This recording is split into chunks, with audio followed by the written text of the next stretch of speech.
live on Twitch. Check YouTube. Live here too.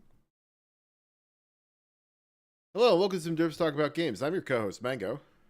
And I am your co-host, Buddy. And today we're going to talk a little bit about the Commander ban list. But before we do that, Buddy, why don't you tell the folks at home what it is we do on this podcast? On this podcast, we like to talk about games, and I don't know. I guess we're talking about Magic we talk about Magic a lot. We played a bunch of Magic yesterday, and there were some unbans recently. Very notably, Commander unbans, which has been, I guess, kind of a theme recently. There's been a bunch of stuff that has come off the ban list in, sort of recent memory. And so, we figured, hey, let's get it twisted. Let's talk about what actually the ban list looks like and why it has come to be.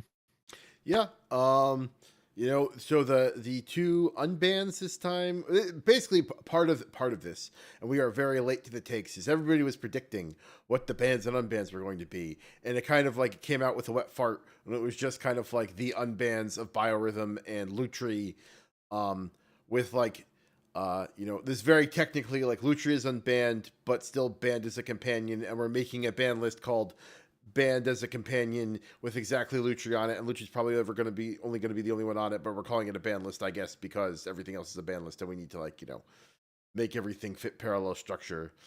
Yeah, I think the Lutri unban is probably, it's problem is that it was a companion, and this solution of like you can play it just not as a companion makes sense. Yeah, its problem is that they printed it. Its Yeah. problem is that they put that card into an envelope, not that they ever do this way, and sent it to a printer, and the printer went boop and then made 5,000 or however many thousands of printings of it, and everyone went, wait, what does it mean that every deck in the format is going to be able to play this kind of card?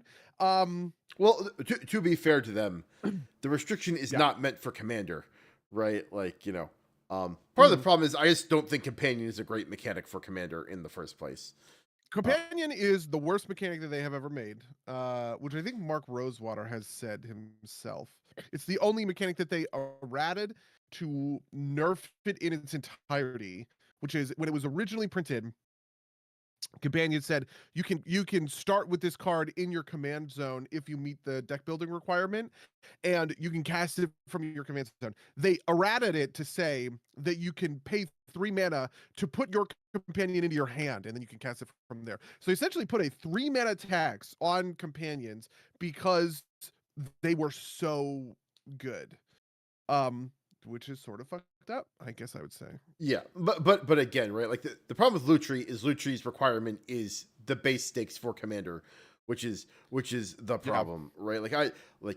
Companion's probably a bad mechanic in the first place, but I also think the companion mechanic just doesn't work in Commander would be a fine rule and would solve most of these problems. Are you ready for it? This is a simmering hot take that is not part of this podcast topic, but it is related to all of this. I actually think Commander text should work differently. I've had this philosophy for a long time, which is that the first time you cast your commander, like, you can do it for free. But I actually think that commander tax maybe never should go above 2, or that you should be able to break up commander tax and pay commander tax to put your commander into your hand, and then pay your commander for like normal, so you could split it up over 2 turns if you wanted to. This is like a scalding. I don't think anybody else has this take but me, especially because my like preeminent deck is one that doesn't include commander tax because it's Eureka. But I have always quietly thought that commander tax is actually a problem that ought to be changed a little bit.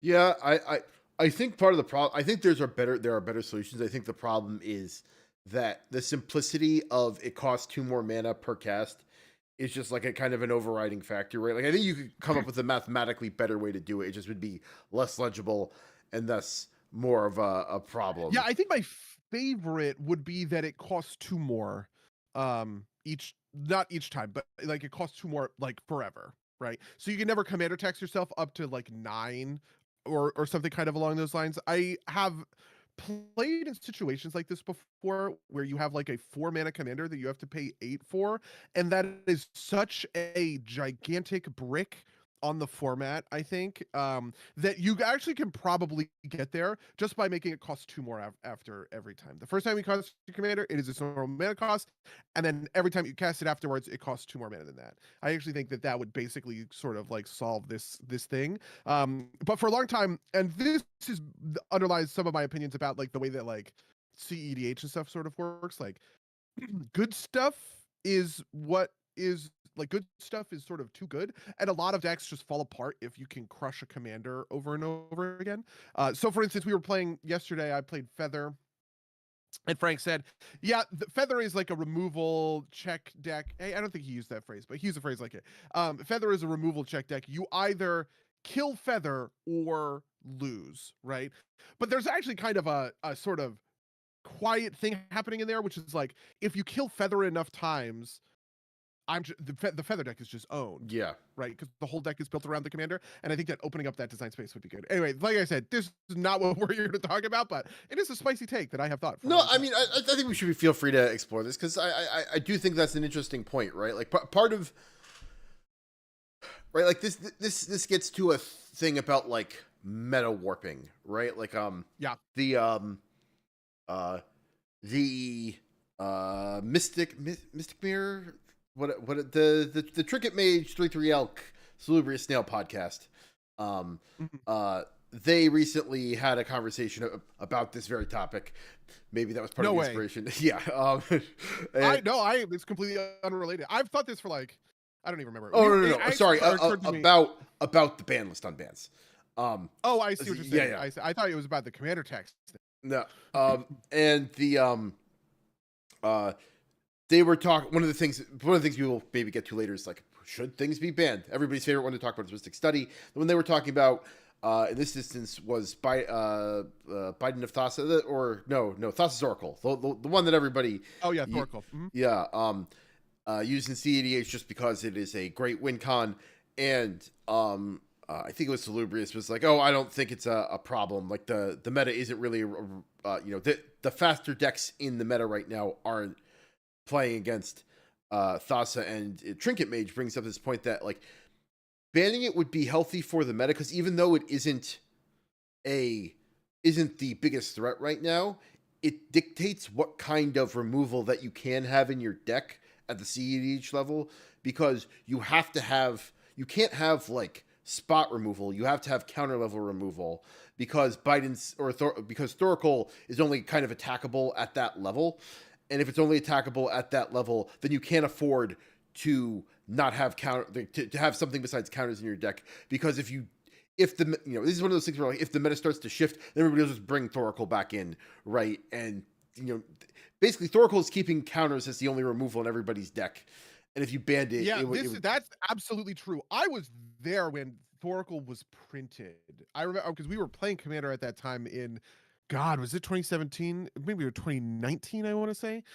We were there when Thoracle got printed. I was like listening to all the podcasts and watching gameplay videos and all of this other kind of stuff. And one of the things that was happening in CEDH was basically there were some Labman decks, so Laboratory Maniac decks, or also there's a Jace that does it. It's like Jace Master of Mysteries or something, where when you draw the last card in your deck, instead of losing, you win, right? There were some, not a ton, of CDH decks that were built around this, and there was a lot of sort of path swords kind of stuff happening, so that if somebody tried to win with Labman, you swords the Labman, they kill themselves, right? So that is like how it used to work before Thoracle. But that said, I do think Thoracle is not something I would personally ban. I don't know. Yep. There's we can get into some of this in sort of a minute, but before we move into that, what did you want to talk more about the commander text? Yeah, so I think part of the thing that I wanted to point to with this meta shifting thing, right, is because the commander tax is so oppressive, it shapes like I think, this is again like we talk sometimes about like Boomer Commander, right, which is this like 4 battlecruiser decks just about. I think kind of part of that vision is also like, and your commander is like what your deck is trying to do and is the linchpin of how it works. But you have some kind of quiet sort of ward or hex proof on it where like unless it's going to be crazy. People are not going to do this thing of I cast my commander, oh, I immediately Swords to Plowshares it. You know what I mean? Yeah. But the point is because removal is so, like, removing commanders is so powerful, right?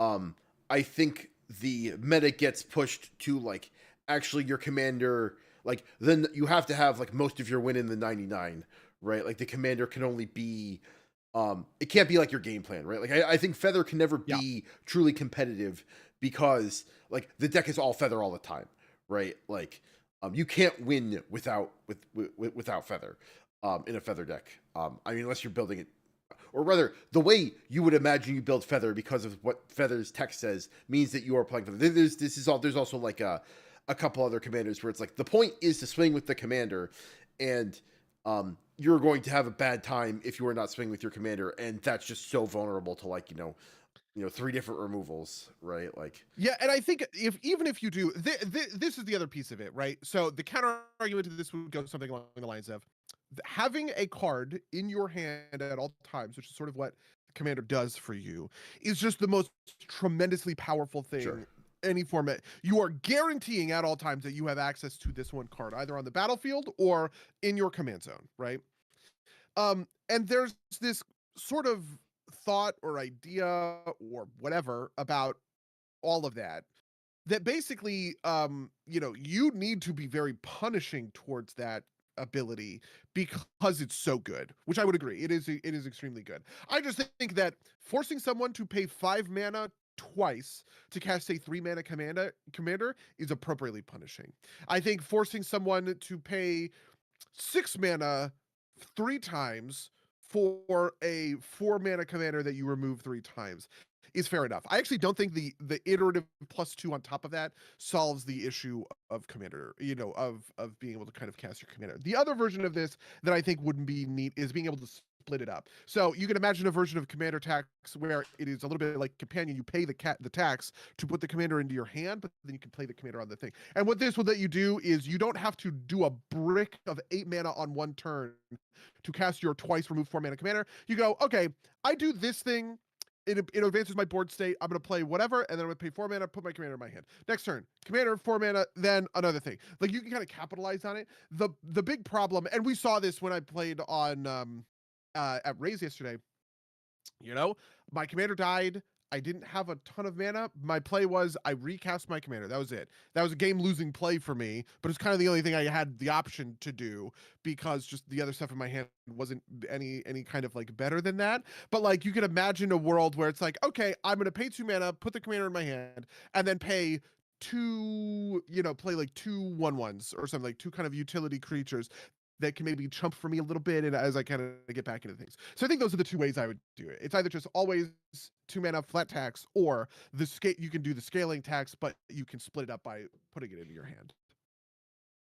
Yeah, I feel like if you gave me unlimited runway to, like, be as crazy as I want, I want to do some sort of math with it, right? Like, it's like I could see something like, it increases by 2, but it caps out at like double your commander cost, right? Like, so like, but modulo 2 or whatever, right? So like, Stiltskin, which is a 1 mana commander, right? I think he's 1 mana. Like, caps out at like 3, right? Whereas, like, if you've got a bigger commander, you make that more expensive because presumably, if you're later in the game, like, you're just, it feels like paying 8 mana for a 6 mana commander is going to be, like, repeatedly is going to be less punishing than paying 6 mana for a 4 mana commander repeatedly. Yeah, paying 5 mana for a 1-drop is ruinous to Silskin, right? Like, it would just turn that entire deck off.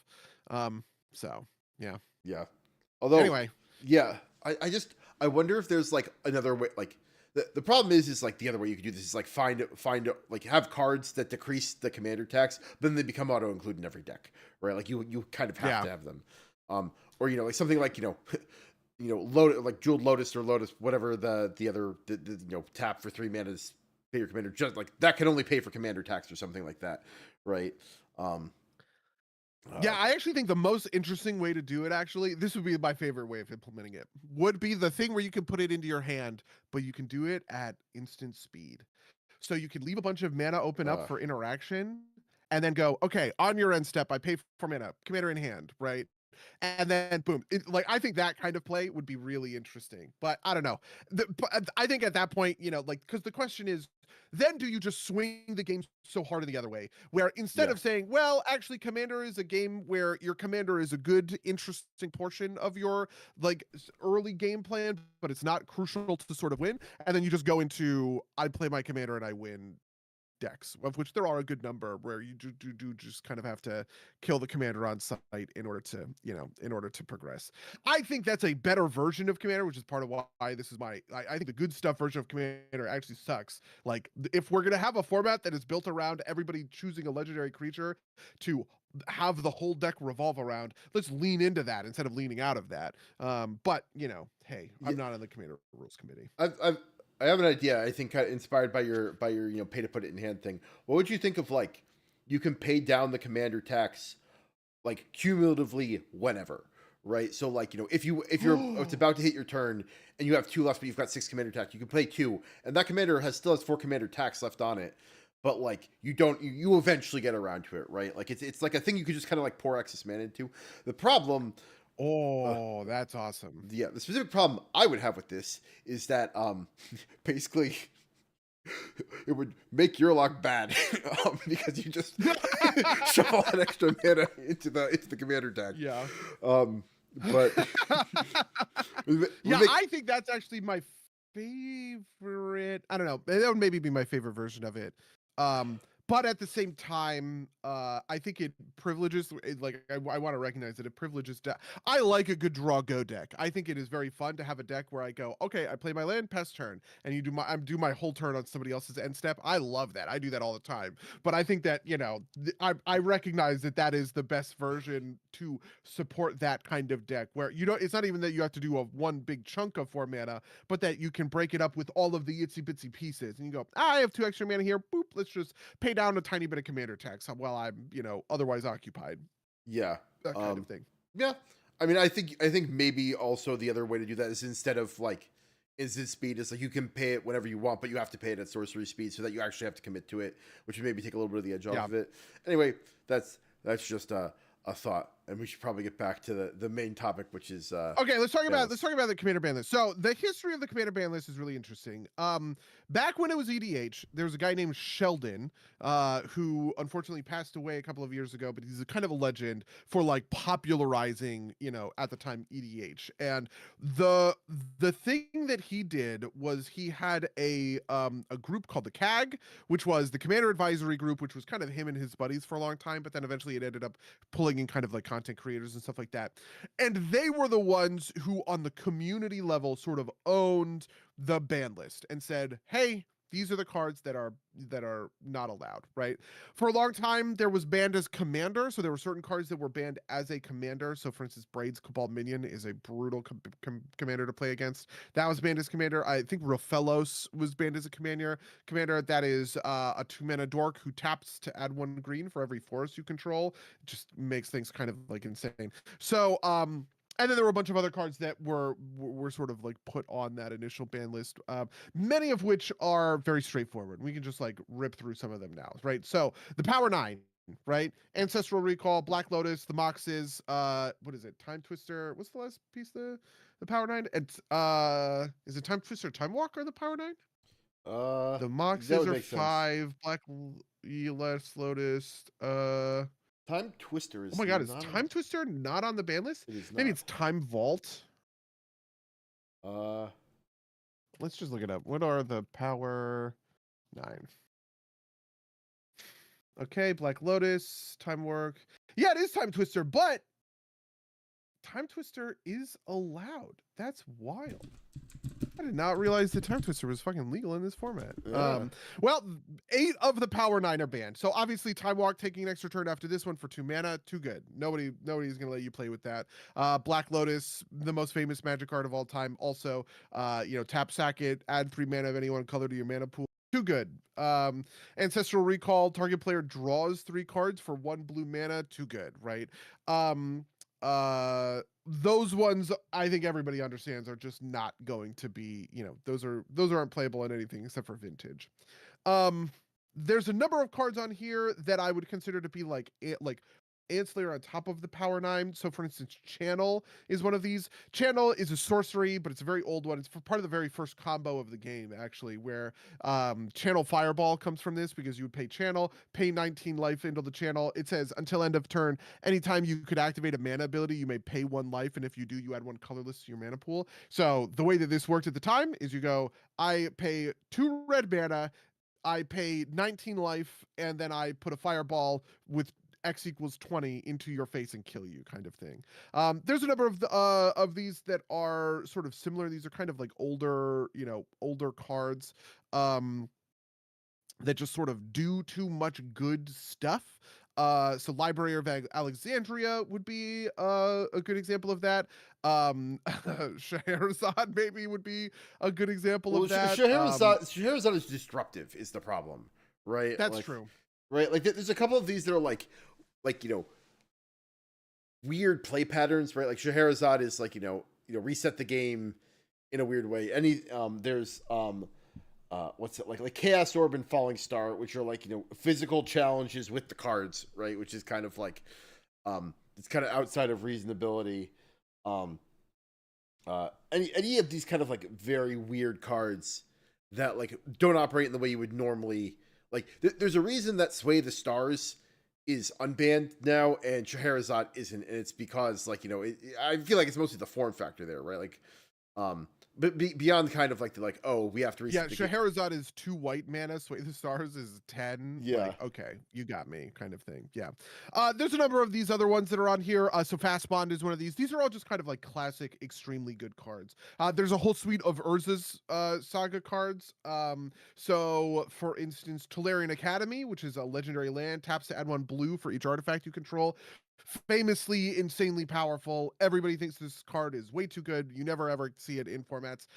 Another one that is like this is Yawgmoth's Bargain. Yawgmoth's Bargain was played as the quote-unquote fair Necropotence. Necropotence was 3 black and basically has the text pay 1 life, draw 1 card, which is not quite how it works, but it's close enough, kind of thing. Funnily enough, Necropotence is unbanned. But Yawgmoth's Bargain, it is 6 mana, skip your draw step, pay a life, draw a card. It's just that simple. Pay a life, draw a card. That rate is too good. And then Tinker would be another one. Tinker lets you when you play it, you sack an artifact, and then you go find an artifact in your in deck. Tinker Darksteel was like a thing. I played against Tinker Darksteel, which is just you have Tinker, you sacrifice a stupid little nothing, and you go find a Darksteel Colossus and you attack with it, 4 times. You have an indestructible 10/10 on the board, or I think 11/11, and it's way too good.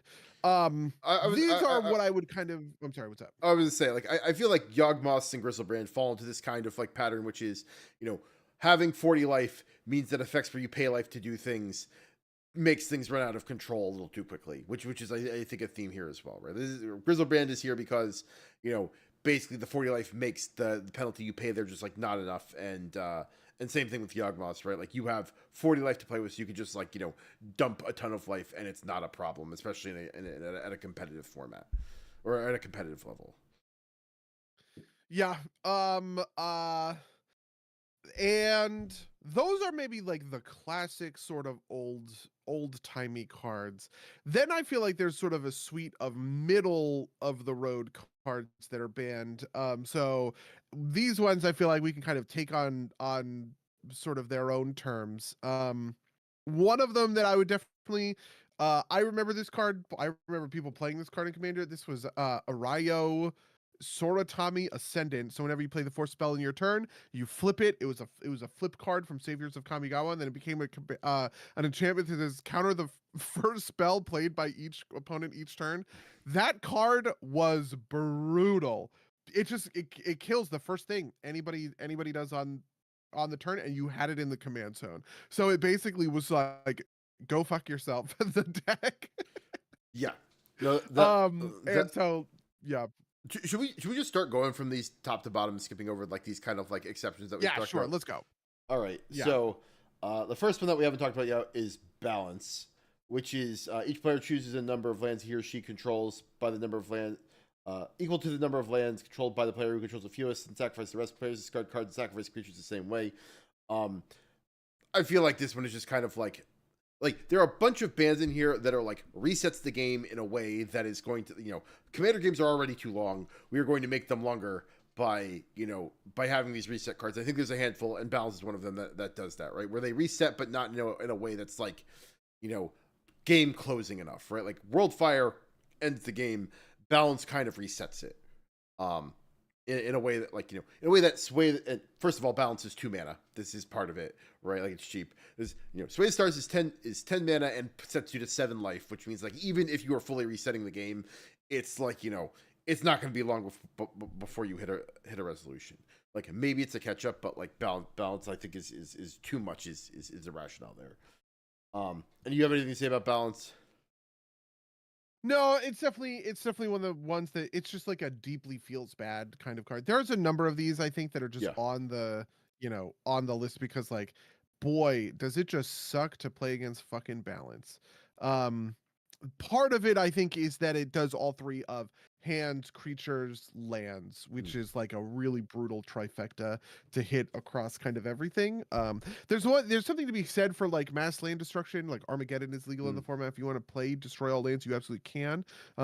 But Balance does this thing that's even more kind of insidious, where it also clears out people's hands and it also clears out people's boards, like creatures. And that's just like a brutal set of circumstances kind of across the board.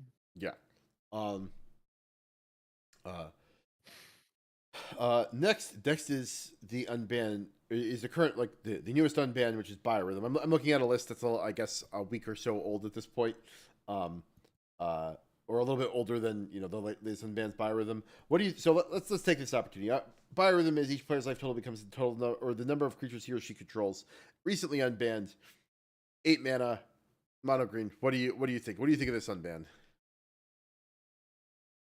Give 0 fucks about. I think this is a great unban. I don't care. Biorhythm is not a hard card to.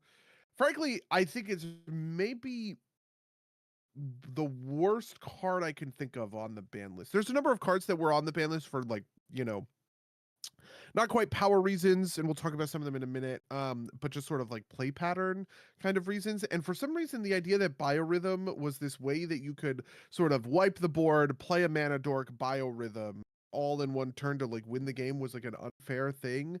I never understood or sort of like rocked this. The thing that I think it that matters for Biorhythm is that it was banned during a very different time for Commander. Right now, Commander games tend to like last until, if you're in that sort of bracket 3 sweet spot, you get into lethal ranges from turn 6, 7, and 8. But like at the time Biorhythm was banned, it was very, very reasonable, and it happened all the time that Commander decks or the Commander games were going to 10 plus turns, right? And so you had that ability to sort of combo Biorhythm with other stuff for wins, and I could guess how I see how that sort of like sucks. But I also just think that like if you put an 8 mana spell in the game that says I win the game, right? If I jump through some hoops, there's like a billion better ones, right? Approach the Second Sun is a great example. That's a 7 mana spell that says jump through some hoops and you can win the game, right? Biorhythm says jump through some hoops and you can win the game. I think all of these are sort of fine, and we can all move on and just kind of. Yep. I want to echo something that I think this was on our other favorite Magic podcast, Distraction Makers.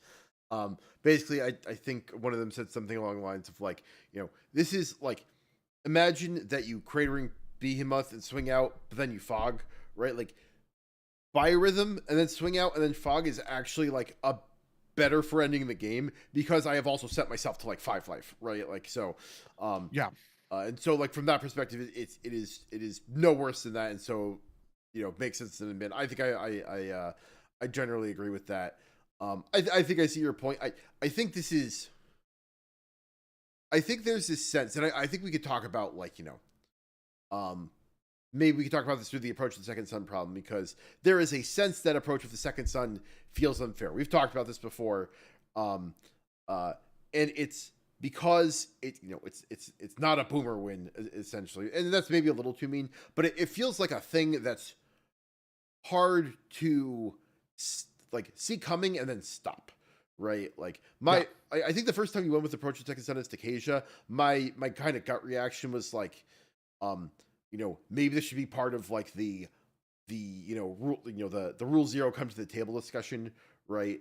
Um, which is oh, this deck can win with Approach of the Second Sun, right? Like be on the lookout, and it's like, oh, but the way we learned that is you won with Approach of the Second Sun, and now every time we play against Acacia, we know that that's going to happen, and it's a matter of like, Yeah, see, I would even say I totally understand that feeling, and I guess I get where it kind of like comes from, but I wouldn't say like would you say that it's appropriate for every rule zero conversation to include a number of win conditions in your deck? Like, do you say my deck has a crater hoof, it also has this, it also has that, it also has these, these are the odds, like at a certain point you just you play the game and you figure it out as it comes along, kind of, right? yeah, I But maybe think that comes into why Approach the Second Sun feels weird and Craterhoof doesn't, right?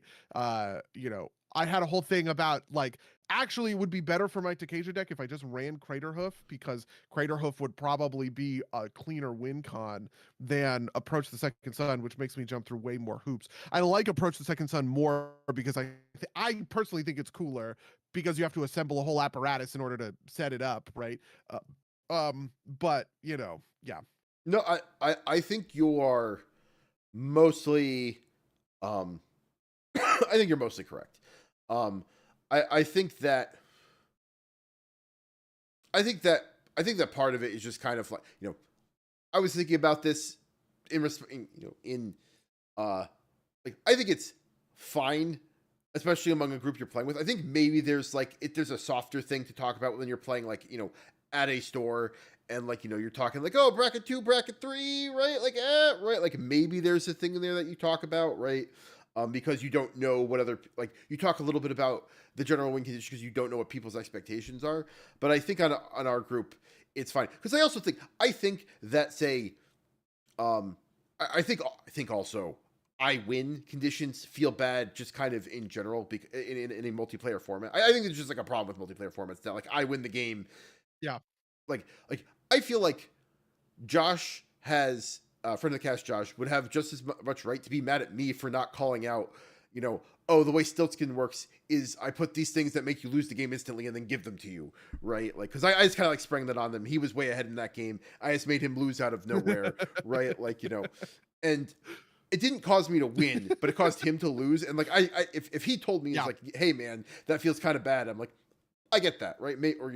But I think also within the context How do of you our feel pod. about playing for second, third, fourth? This is something the distraction Mm. makers brought up, which I actually thought was incredibly clever, which is, if somebody hits an I win button, the whole game doesn't just operate out of nowhere. You just recognize that person has number one on the podium. Their stuff phases out of existence as if they died, but the game can keep going and people can play for second, third, fourth, which I actually think is actually kind of a clever solution, especially in like certain kind of contexts where like you know part of what sucks about the I win button is it shuts off people's engines as they have built them, right? Versus like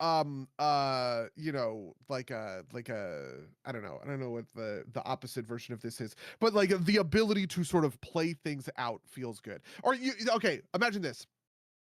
I could print I can put Teferi's Protection on Panoptic Mirror. Panoptic Mirror is a card that says, you tap a bunch of mana, you put an instant or sorcery on it, and you imprint it on the thing, and on your upkeep that auto casts, right? So you could print Teferi's Protections every single turn, and you go, every turn my life total can't change, my stuff phases out, you can't damage me, all the rest of that stuff. I'm still in the game, right? But other people are playing, nobody can interact with me or something kind of along those sorts of lines, right?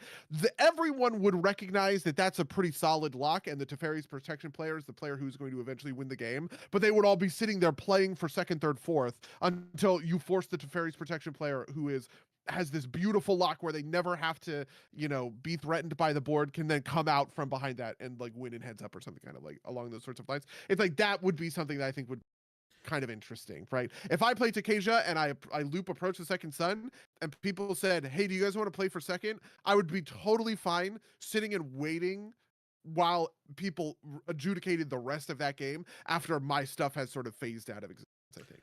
I think that's interesting. I think it's just like, I think that's a hard thing to like system because magic systems work against this, right? Like magic systems are like, I think this part of the problem with winning conditions is like they're bottom out systems, right? Like, you knock Yeah. people out. And so like, how do you adjudicate, like if, we're playing a 4-person game and we knock out player D and then player B approaches the second sun, do players A and C just like play for second, like play face off of that? I think that like plays out weird. Yeah, I think most of the time people I really my philosophy is people should just take it and move on, right? I agree. For when we played yesterday, we played a game. I played on Taval. I got board wiped. I just kind of couldn't get onto the board or whatever. When Frank laid out his final sort of win, I was like very happy to just be like, great, you kill me, let's go. You know what I mean? There's a lot of people, for instance, on the Craterhoof side of things, where people have said we should ban Craterhoof, and I'm like, never. I never want to ban cards like that. I want cards like that in the format so that they, so that they win. And frankly, I don't think that they're the best cards in the thing that makes Takesha win with Approach the Second Sun is not fucking Approach the Second Sun. It is the fact that I've built the rest of the deck to create a value engine around digging, right? And the way people beat Takesha and have beaten Takesha in the past is by, nuking the graveyard and killing important combo pieces, like all this other sort of stuff that you use to normally sort of like disrupt a regular old value engine. The fact that Approach the Second Sun is the way that the game sort of like ends has an extra little kind of like spice to it, but I don't actually think it's what makes that deck power. Yeah. So here, an errant thought. How would you feel about something like banning every I win card, right? Or like, errating every I win card to like target player loses or something like that. Oh my god, that's interesting. Just because like I kind of love eradicating it into target player loses the game. I'm gonna be real with you. The idea that I could loop Approach the Second Sun 3 times is incredibly fulfilling. The idea that I can then go, okay, I approach the Second Sun, I gain 7 life, you lose the game, and then whoop, approach the Second Sun, you lose the game. Like that sounds awesome to me. But that's probably the opposite answer that you're looking no, for. well, you've highlighted the problem, right? It was like if you're in the position to loop Approach of the Second Sun, you're in the position to loop this Approach of the Second Sun 2 more times, right? Like and finish. That's actually not technically true. To be fair, most of the time that I think I have won with Approach the Second Sun, which is 2 or 3 times with Takesha, I would not have been able to cast a third or a but I would have been able to put it back into my deck, and then as long as I untap the next turn, and typically I was in pretty good defensive positions at that point, I would have been able to do it 2 more times to secure the win. But it is, I do think that is sort of an interesting kind of errata. Yeah, this like it would completely fuck Thassa's. You can't Thoracle because you would Thoracle, kill somebody, and then die because you can't do it again. Yeah, no, but I think part of the fundamental problem is I win cards get stronger the more players you put in the game, right? Like True. And I could actually see a rule that's like no I win cards bracket 3 and below or something like that, right? Like just because I think that would that would solve a lot of kind of these problems. And obviously there's kind of like a like there's a, again, I'm going to call it like boomer commander thing here, but like I think that's the heart of why like I win cards feel bad, is because it feels like there's nothing you can do about them, right? And it's also, and it affects 3 to 5 other depending on how many people you're playing with, other players at the moment. But yeah, I totally feel that. Anyway, we can keep going. The next one, do you see Dockside as the next card? Yeah, Dockside would be it. Yeah. Okay, so Dockside Extortionist. This is a great card.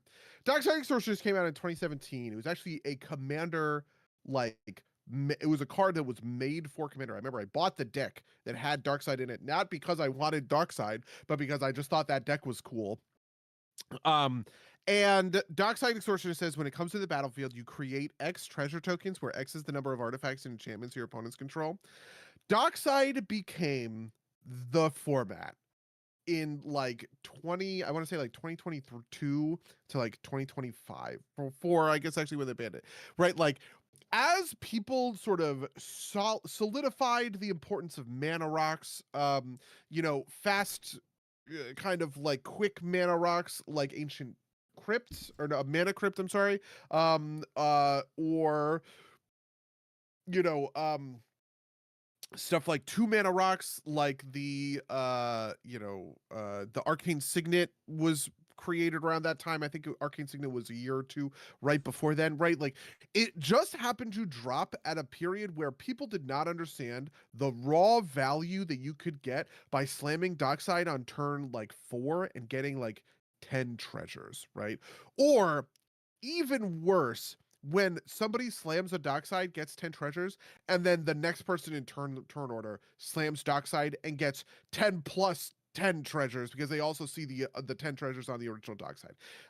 There's also a lot of stuff that you can do with Dockside loops, where Dockside gets sacrificed and brought back from and recurred from the graveyard, 10 more treasures. Or you create a token copy of Dockside Extortion, 10 more Dockside Extortion, 10 more treasures. All of this stuff that was going into Dockside was really, really brutal for sort of the format. It frankly made the color red extremely good, but 1000%, it was just, people didn't understand how important or how good treasures were. And as treasures began to get kind of solidified as a mechanic, especially as a mechanic in red, and at the same time as the importance of artifacts across other sort of like decks, right? Just rows and rows and rows. It became pretty much the standout most important card that you can rip in red in the format. So that's why it's banned. I would not unban it personally. I don't think ever. Hmm. Uh, can you think of a way to like come out with like Dockside Extortionist 2 that avoids these problems? Like the thing that pops in my head is something like only non-token artifacts, and like maybe like ignore mana rocks, right? Like don't think too hard about like can you reasonably word this so that it would actually fit on a Magic card. But is there a way that you could put this card out and have it not be not be oppressive? The fair version of Dockside that I think exists are the dragons from Baldur's Gate, which there are several. I think there's a black one. Maybe the black one is different. There's at least a red one and a green one. The green one says whenever a creature you control deals combat damage to a player, you create that many treasure tokens. The red one is whenever this card deals damage to a creature, you create that many treasure tokens.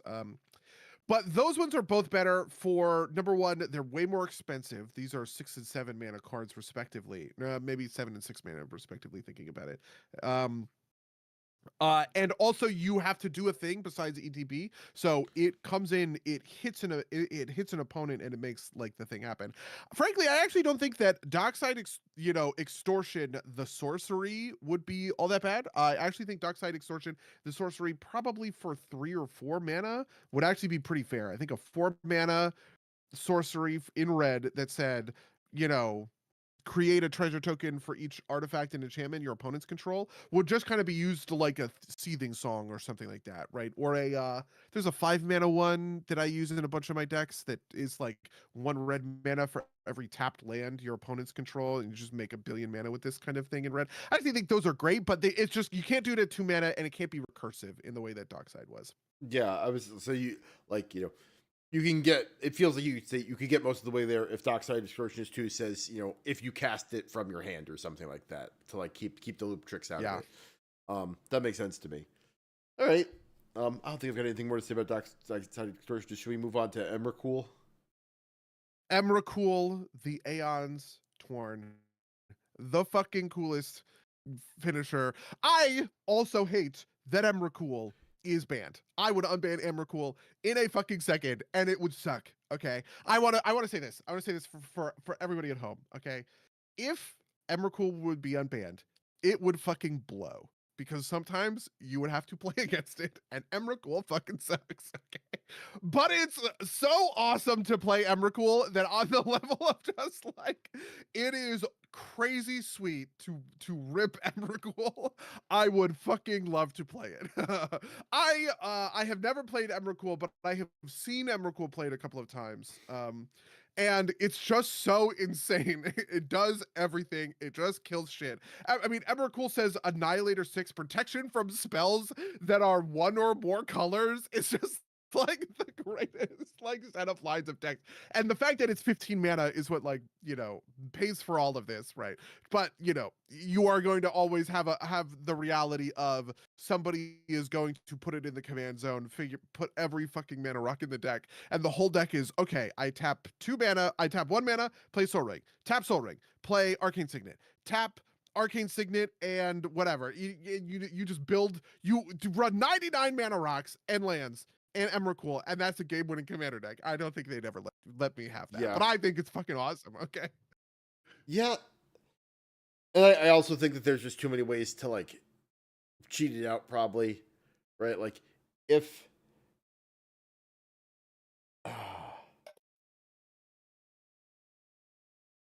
yeah, I feel like part of the problem is it's like colorless too, right? Like you can go in every deck, right? Like I feel like you can make Emrakul work if you said Banda's commander and its color identity is like colorless in a way that like maybe you could solve this if you were routed like colorless creatures that aren't artifacts are like have the identity of colorless and this can only go in colorless decks or something like that. Um uh I actually think that if you just banned it as a commander, which I don't think is a good rule, by the way, I do think if you just banned it as a commander, it would be probably fair. I don't think it would go in every deck. Do you think it would go in every deck? Big mana is not something that every deck I feel like can do, but it is the kind of thing that like if you're telling me I could put fucking Emrakul, the Aeon's Torn, into Kasia, second, because that's kind of a big mana deck, right? It's about getting a ton of lands into play.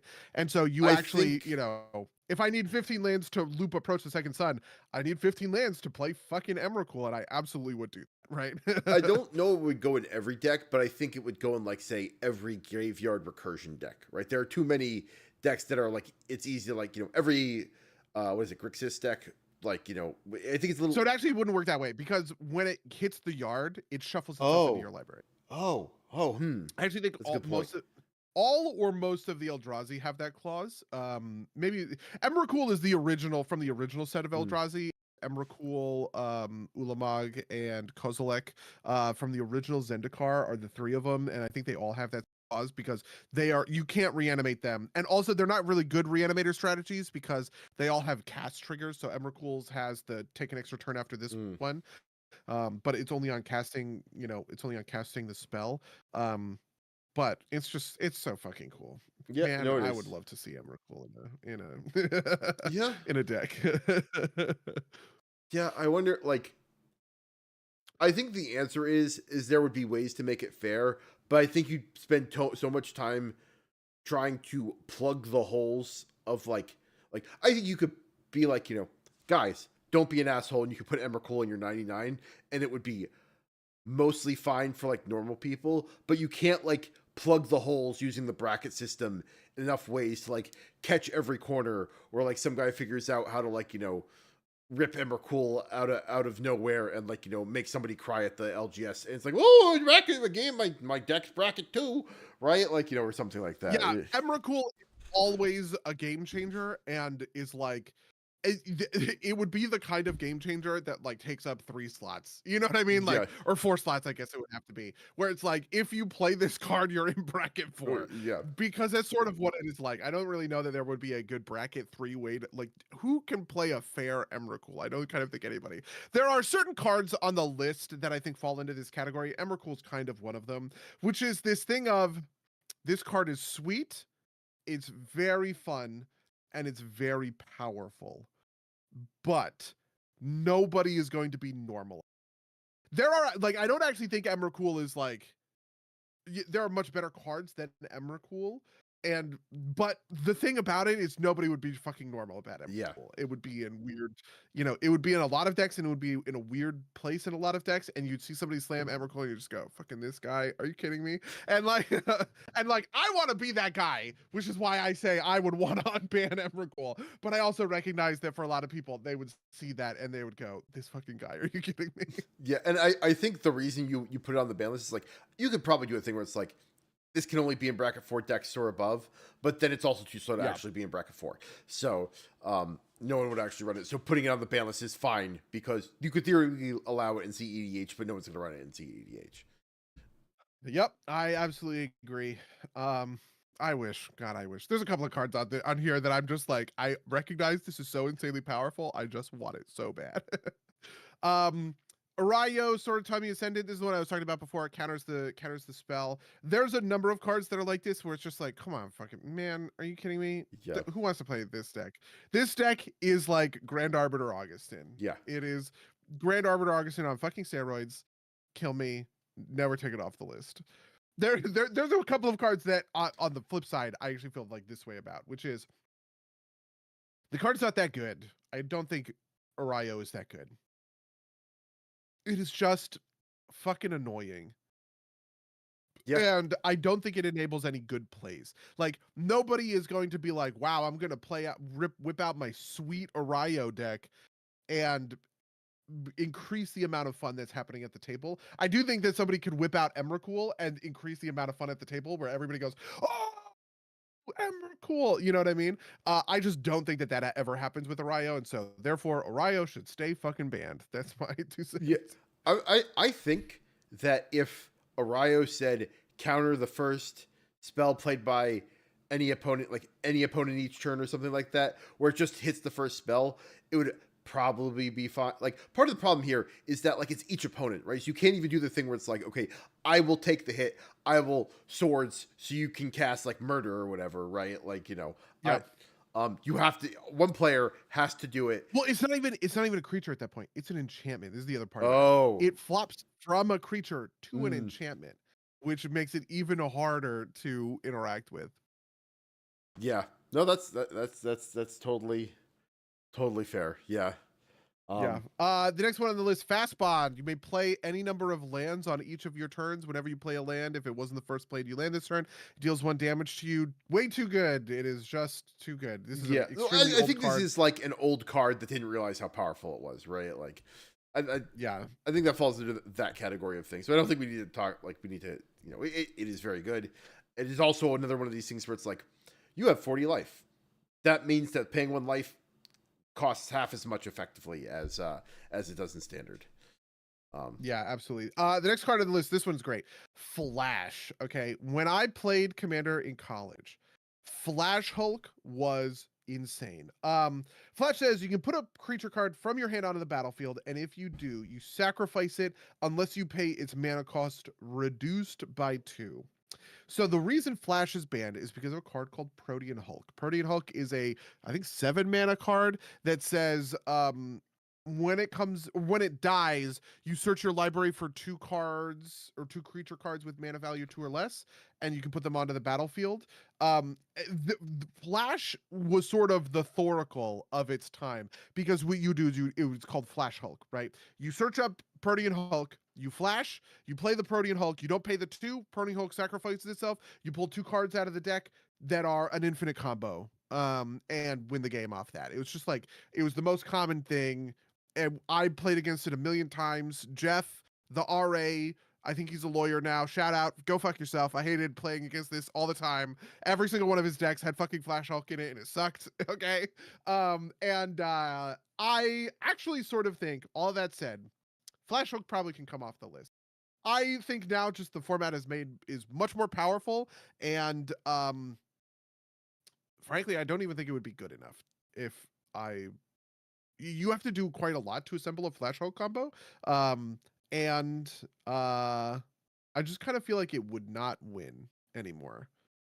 I think the problem with Flash is it points to this kind of more general problem where, like, they're putting too many ETB things on creatures, right? And so it is also true.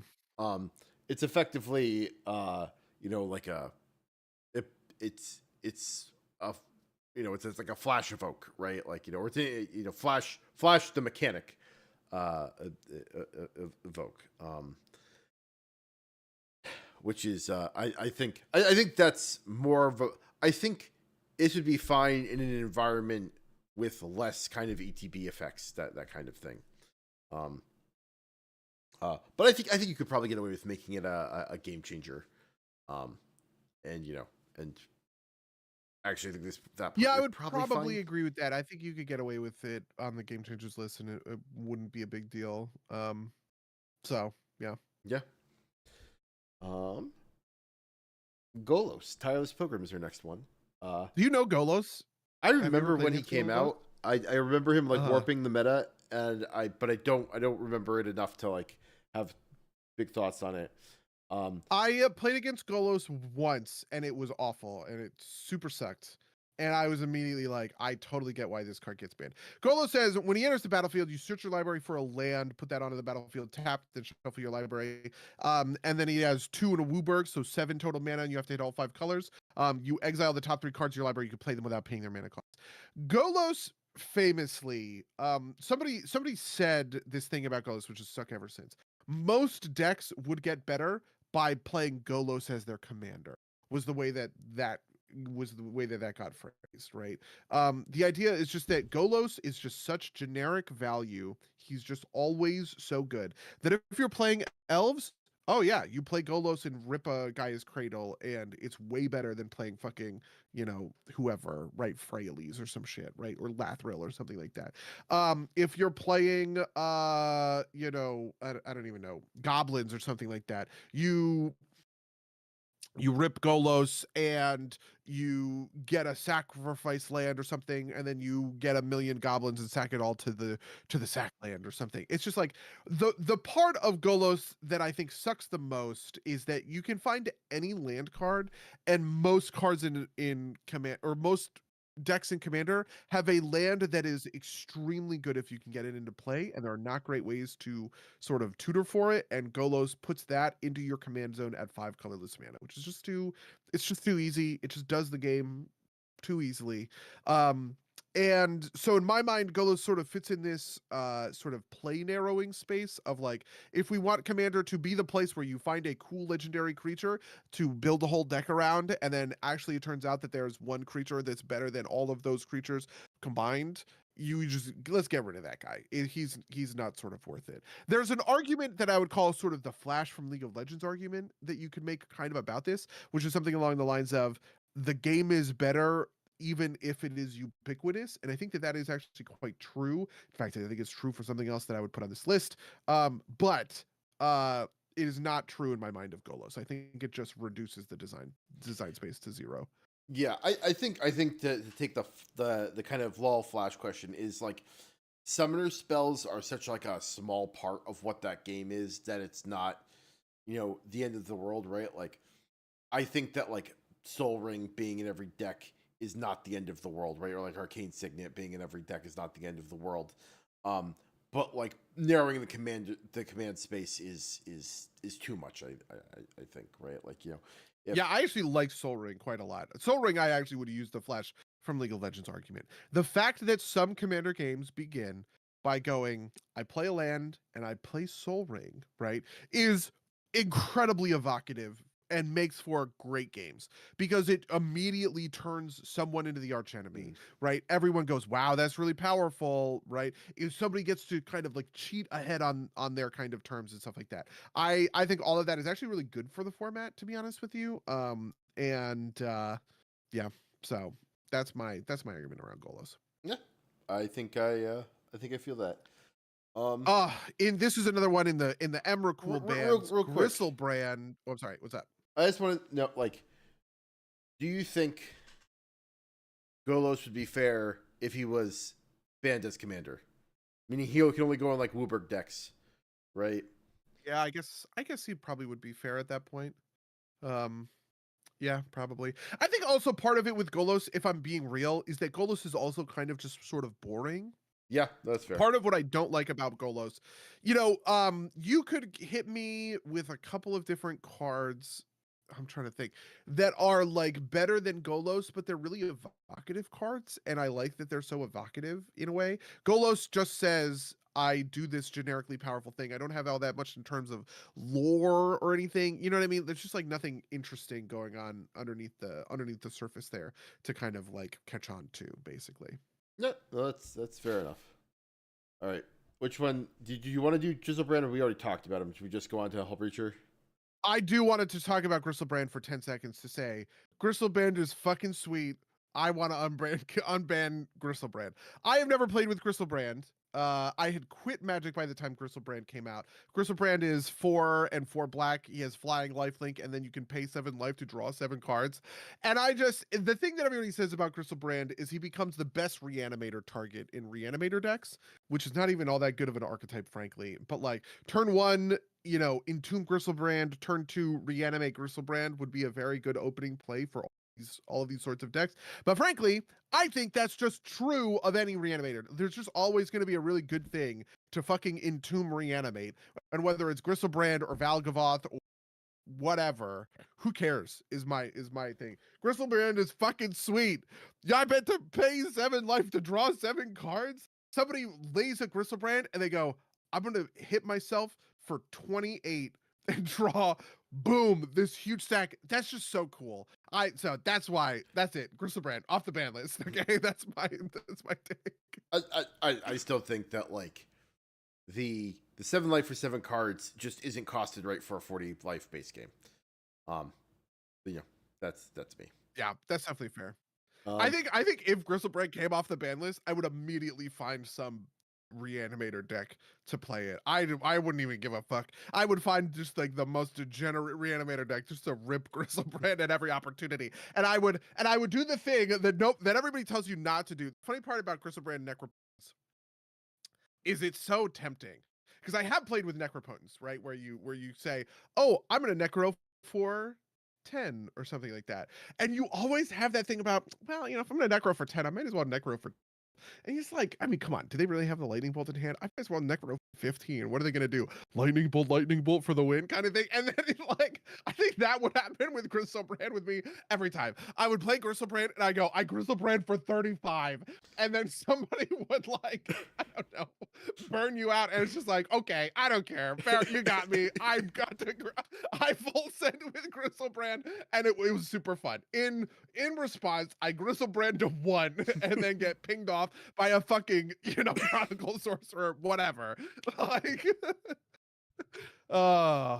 Fair enough. Gristlebrand. I want to play that card so bad.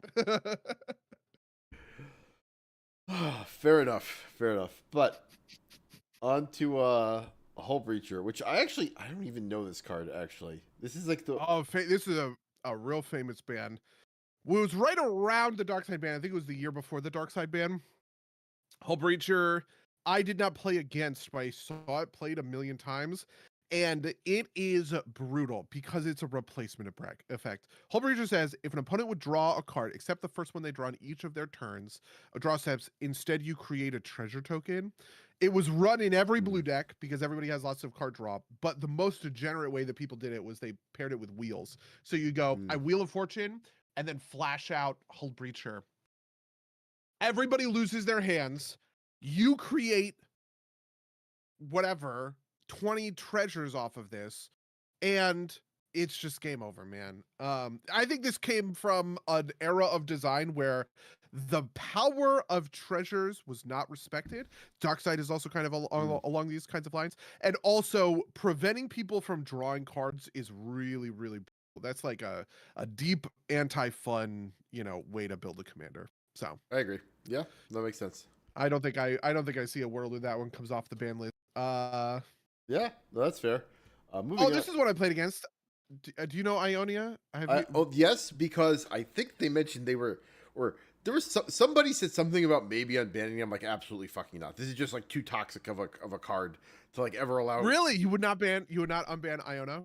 It is the play pattern of you specifically cannot play Magic anymore is too bad, right? Like or like you specifically cannot play like half to 3/4 of your cards even is too bad, right? Like I have played against Iona. It is a brutal card. It is truly brutal. I actually think fair in the olden days when I was playing my Rex Steel deck is when I played against Iona, right? So this was like the 2010, 2011 sort of era.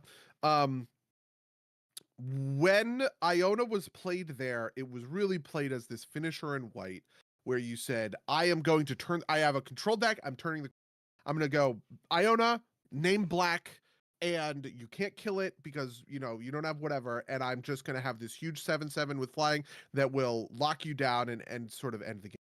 I think now Iona is ironically too slow to be kind of Iona would never see play natively. It would only see play in degenerate. You would only reanimate Iona on turn 2 in an Orzhov or an Esper deck or something like that. You would only cheat Iona out with a Gaia's Cradle, sort of Selesnya kind of thing. I don't think anybody would really play a fair Iona. When Iona was fair, she was fair, but she probably would only be unfair. So I actually kind of think that she's sort of done the opposite of Gristlebrand, which is get worse for the format over the time that she has spent on the ban list. Gristlebrand, I just think, is awesome. And you can unban him, and he's cool, and he'll be really strong, but he'll be a game changer, and that's fine. Necro is on the game changer list, and it ought to be, and cool, right? Iona, I like. You would only ever play it in the most degenerate, unfair way. It is the kind of card that nobody would be fair of. Yeah, and I also just don't think that there's a like way to play it that just doesn't like stopping somebody from playing most of or all of their magic is just like too much. Like yeah, this is also part of what makes Gristlebrand awesome. Gristlebrand doesn't say anything to your opponents. It just says, I am going to play a lot of Magic this game. That's what Gristlebrand says. Iona says, you guys are going to stop playing Magic this game. That's what sucks about it, I think. I agree. I think, like, I don't think there's... I would unban Gristlebrand before I unbanned Iona. I think there's very few cards I would unban before I unbanned Iona, just because, like, I don't know. I feel like some of these cards, like, I could get people to be cool about, right? Or, like, I could understand, like, like, Hull Breacher, I get that that's, like, super oppressive, but it's also, like, a normal creature that, like, someone could murder, right? Like, and, it would be relatively like, okay. I feel like if I had Hull Breacher in, like, a Merfolk tribal deck or something like that, where I'm not running, I guess, Windfall would, or any of those kinds of cards, and you just sort of said, I'm running him because he's a Merfolk and he has this other ability that is incidentally good, but I'm not going to use him to torch your whole hand. Like a fair Hull Breacher it's the same sort of like, right? Yes, Hull Breacher could be fair, but nobody ever plays it fair. Yes, Iona could be fair, but nobody ever plays it fair. Therefore, I kind of think just ought to stay banned. Yeah, no, I feel like there are things that we could play. Like, if our pod sat down and was like, I'm going to play Hull Breacher in my, like, Sig deck, right? Like, I'm not going to run any wheels or anything, right? Like, then maybe that works. But you can't, like, be like, LGS, Hull Breacher's unbanned. You go in and make people not, like, hate each other, get into fist fights in your store, right? Like, that kind of thing. Yep. Jeweled Lotus. Do you think? Are you ready for my really hot take on this one? Yeah. What is it? What's your thought about Jeweled Lotus? Jeweled Lotus is really complicated because it is basically the only card in all of Magic that you effectively cannot play. Yeah. Like, I think it's legal. If you wanted to play it in Vintage and Legacy, you could, but it literally doesn't have an effect because there's no such thing as a commander in those formats. So it's like the card that was made for Commander that play in Commander. I think my hot take is maybe I just didn't see enough of it was happening, but I think you could pretty safely unban it, and it wouldn't be the end of the world. Here's how I want to unban Jeweled Lotus, okay? I would say Sol Ring is banned, Jeweled Lotus is unbanned, and it's going in every Commander precon from now on. That you would get me. I think you get me on board with something like that. Sure. It would basically say, like, I think there is space in the format for a very limited number of this kind of, like, I have an I win artifact in my opening hand, or not an I win, but like an I jump out into first place artifact in my opening hand.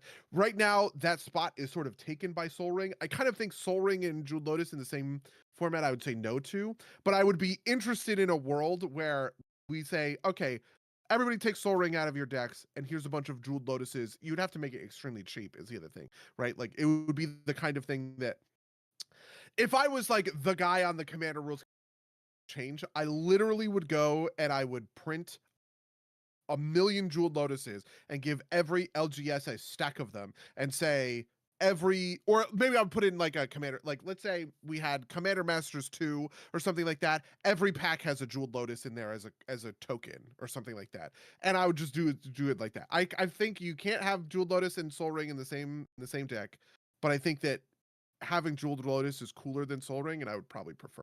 I think that would be sweeter.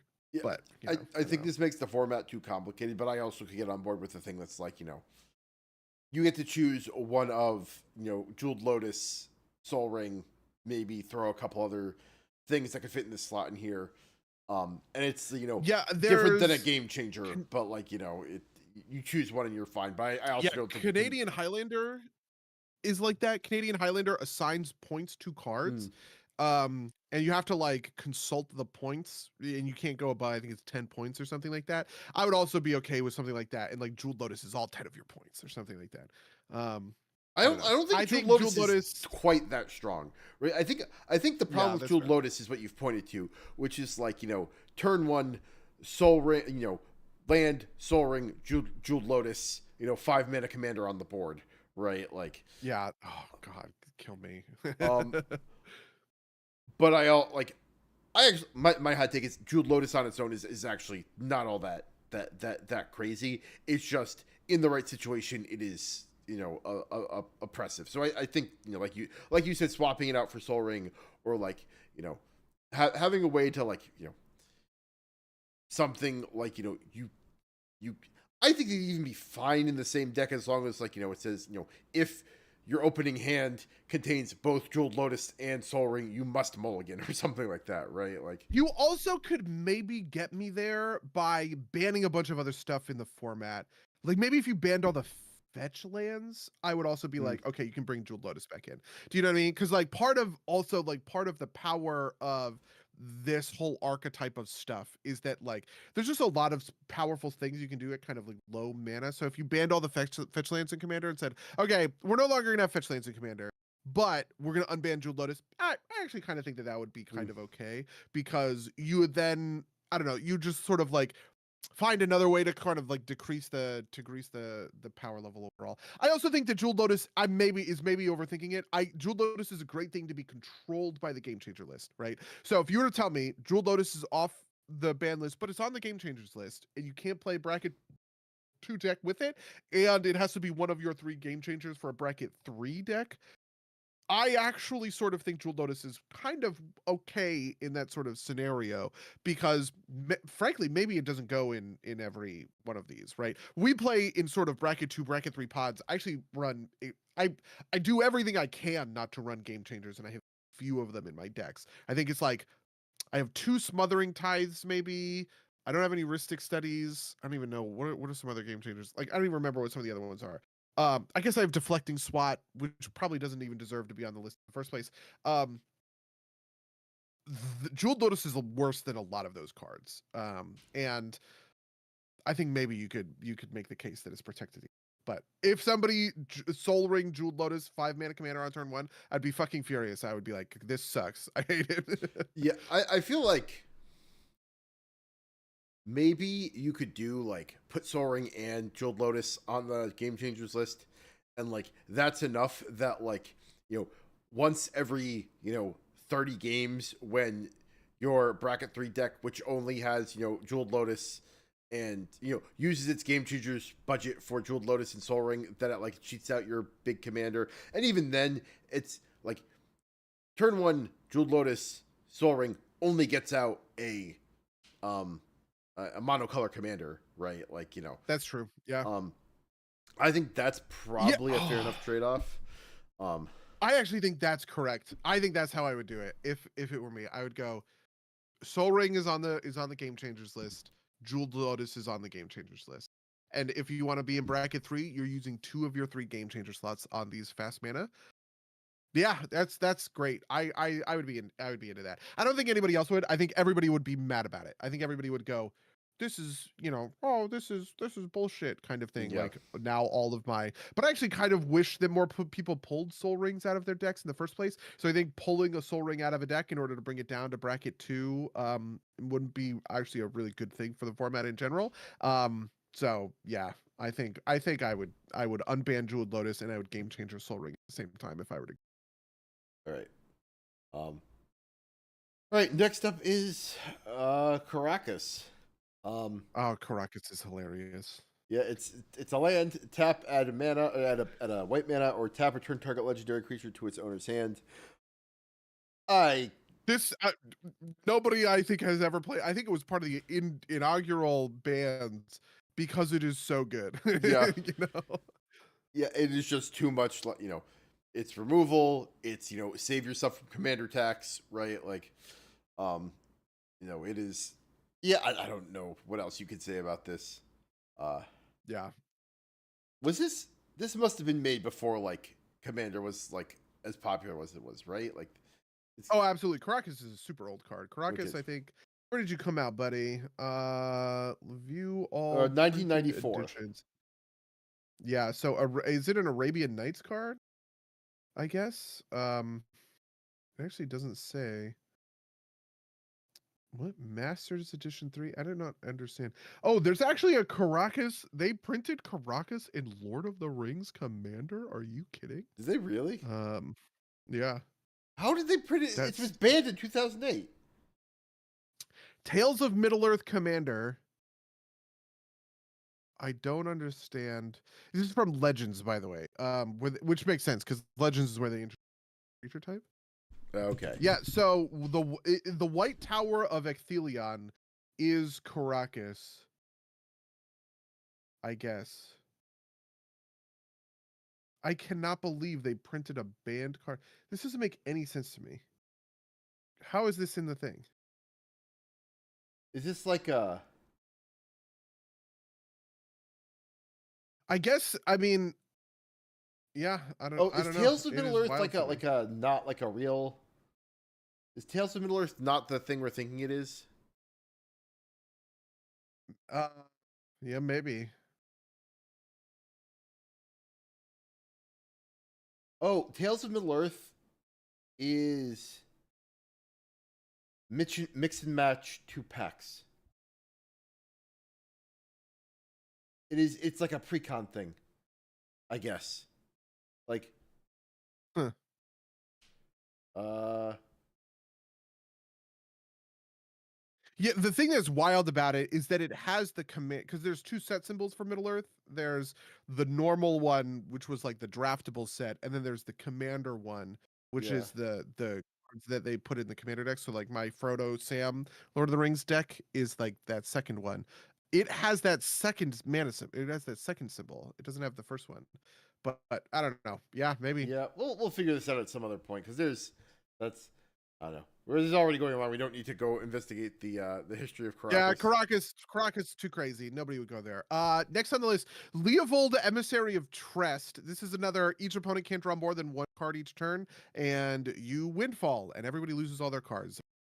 It also has this thing of essentially ward draw a card, which is to say, whenever you or a permanent you control becomes the target of a spell or ability an opponent controls, you may draw a card, which basically just means that not only is Leovold this brutal thing that shuts down people's draws, it also gives you a bunch of extra draws because if they want to kill Leovold, they have to target it, that kind of thing. So, yep, sucks. There it is. Yeah. But I'm gonna skip over Library of Alexandria because it's just kind of like too old, too good type of deal. Yeah, it's an old good card. Never going to be legal. Limited resources is pretty interesting. This is another one like balance. When it comes into play, each player chooses 5 lands he or she controls and sacrifices the less. And as long as there are 10 or more lands in play, players cannot play lands. Okay. It's mass land This is destruction. obviously Doesn't work great in a multiplayer format. Costs 1 mana, right? Like this is like yeah. 3 strikes you're out. I think is basically it. Yeah, limited resources on turn 1 would mean that most people are playing on 2 or 3 mana for the whole game. Terrible. Nobody would play this. It sucks. It would be zero fun. Yeah. Um, we already talked about Lutri. Mana Crypt, too old, too good. The Moxes. And this one, it was a part of the fast mana ban where Jewel Lotus, Darkside, and Mana Crypt were all banned together as part of this big fast mana ban. So yeah, too Did, good. Did you watch the card market video about the history of Commander that I listed, that I put in the? I have not watched it yet. No. I'm going to recommend it to the people at home. Something that I didn't realize is Mm. like this Jeweled Lotus ban basically ended the community management of Commander, and like put it back in Wizards' hand because people started getting death threats, and Wizards like, you know what, you can't have nice, like, this is like basically this the Sheldon guy who was a high level judge tragically passes. Puts it into his trusted council. They immediately fuck up. Wizard takes away everybody's fancy toys, right? Like, and that's being I see. This is mean, the thing. I but don't think they fucked up. I mean, I understand like the backlash, and I think the backlash. I get it, but it sucks and is awful, right? But I think that the CAG was correct to ban, especially Dockside. But Dockside, Jewel Lotus, Mana Crypt were all part of this ban together. There's also a question of whether they people. There was a bunch of other stuff that was kind of like going along at that same time. But yeah, that is what happened, and now it is controlled by Wizards, which is its own nest of so problems. this is, this is maybe going to be my most scalding take of part of this, but it's like, this is why having kind of like a profit motivated corporation in charge of all of this is probably good, because you rage against the machine instead of like, individual people, right? Like, the reason people were mad is that their dockside extortionist went from like, $50 to like $5 or whatever, and like people lost real money, and there was a person that you could point at that didn't have anything to hide behind, and you could like, theoretically go and like, do something terrible to them, but also just like make their lives miserable for like 6 months or whatever, which is what actually happened, right? Yeah.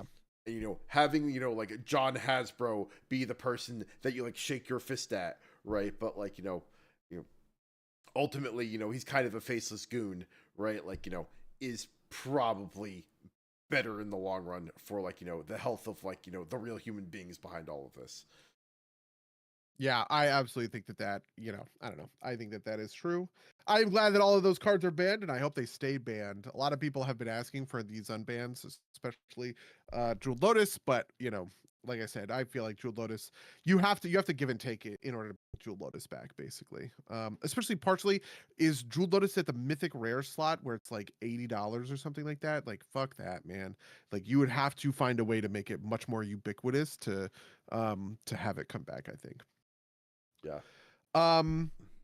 I have another scalding hot take. This is a new one. I kind of think that the 5 Moxes, you could unban them. You couldn't unban them because I think they're on the reserve list, unfortunately. But boy, wouldn't it be sweet if you could play Moxes, but they are game changers, and they would kind of get your game changer limit. I actually think that would make for a really interesting sort of like bracket 3 deck construction, where it's like, how are you going to use your budget or whatever? Yeah. Put all the Moxies are game changers. Soul Rings are game changers. Jeweled Lotus is game changers, right? And also, the problem with the Moxes is, like you said, it's the reserve list, right? Like, if the problem with having Moxes is it makes Commander too expensive, right? Like, for like, the real. This is also one of the reasons why Dockside, Jeweled Lotus, Mana Crypt all got banned, because they were so ubiquitous that it was driving up the prices of sort of all of them. And I think you would run into that exact same problem with the Moxes. Yeah. Nadu, which is like, Nadu, it got banned in everything, right? It got banned in everything. I wish Nadu was not banned. I would 1000% make a fucking Nadu deck, because it's so hilarious to me. It is quite good, but it is the most dirtily bullshit I've ever heard in my life. Everyone would hate me. No one would ever want to play, against Nadu. Yeah, I feel like my memory of this is like, the reason it's a problem is because, they didn't like the essentially, like, they like typo, like if they had put like the intention was to put the limit in a way that like it could only ever trigger twice each turn, like in total, but because it's per creature, that's what makes it run wild, because I think it got banned within like a couple weeks of it releasing in general, right? Like, Yeah. So the big thing about Nadu is, so Nadu says creatures you control have, whenever this creature becomes the target of a spell or ability, you essentially, you reveal the top card. If it's a land, it goes into play. If it's not, it goes in your hand. So it's basically draw a card, right? Whenever you target something, you draw a card. It includes this line: this ability triggers only twice each turn in the thing. And because of the way it is worded, it assigns that twice per turn limit to each creature you control rather than to your board as a whole. So you just create the most insane like dirt. I actually don't think Nadu is that good. Most people don't think Nadu is all that good, but he just makes for the most unbearable sorts of decks. Yeah. So, yeah, they got rid of him for that reason. Paradox Engine. Next one on the list is very similar. Paradox Engine says whenever you cast a spell, untap all non-land permanents you control. This thing goes infinite at the drop of a hat, right? It is funny to me because there's a better version of it, okay? And you know what that version is called, Mango? Have you heard of this card? It's called Intruder Alarm. It's not quite as good. Obviously, Intruder Alarm only does creatures, but the way that I use Intruder Alarm in Takasia, which is a very tap-on-tappy kind of deck, is the way that Paradox Engine works, but even worse. It happens to be 2 more mana and a little bit more free. It's whenever you cast any spell in total, but it just makes for extremely dirtily wins that are unfun and uninteresting. So, that's why it's not in the deck. Even though this again, another card. If they had amended this, man, in a second I would fucking rip Paradox Engine into so many decks. I'm sure you would.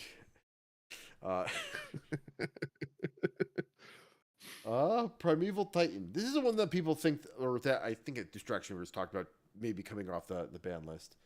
I fucking hate Primetime. We call him Primetime, and he sucks, and I don't want him unbanned.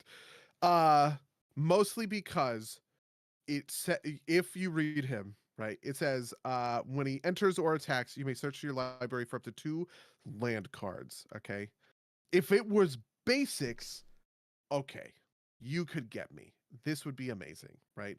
But the fact that it is any fucking land is so insanely good. Yeah. I sort of talked about how like there are certain cards that are there's certain cards that are like if you play them fairly, they would be fine, but nobody would ever play them fairly. We would all agree that we are going to use Primetime to fetch Gaia's Cradle and then go some level of infinite and just like unload a bazillion mana and win the game, right? That's what I think would happen, and I think should stay. And part of it is also that Primetime powers up the most powerful strategy in Commander, I think, which is landfall, or not true, strategy, right? Obviously, true things is these combos and stuff like that, like Underworld Breach or whatever else. But it would just be such an insane house in any of our pods, right? If we played Primetime, it would be truly brutal. Yeah, I agree.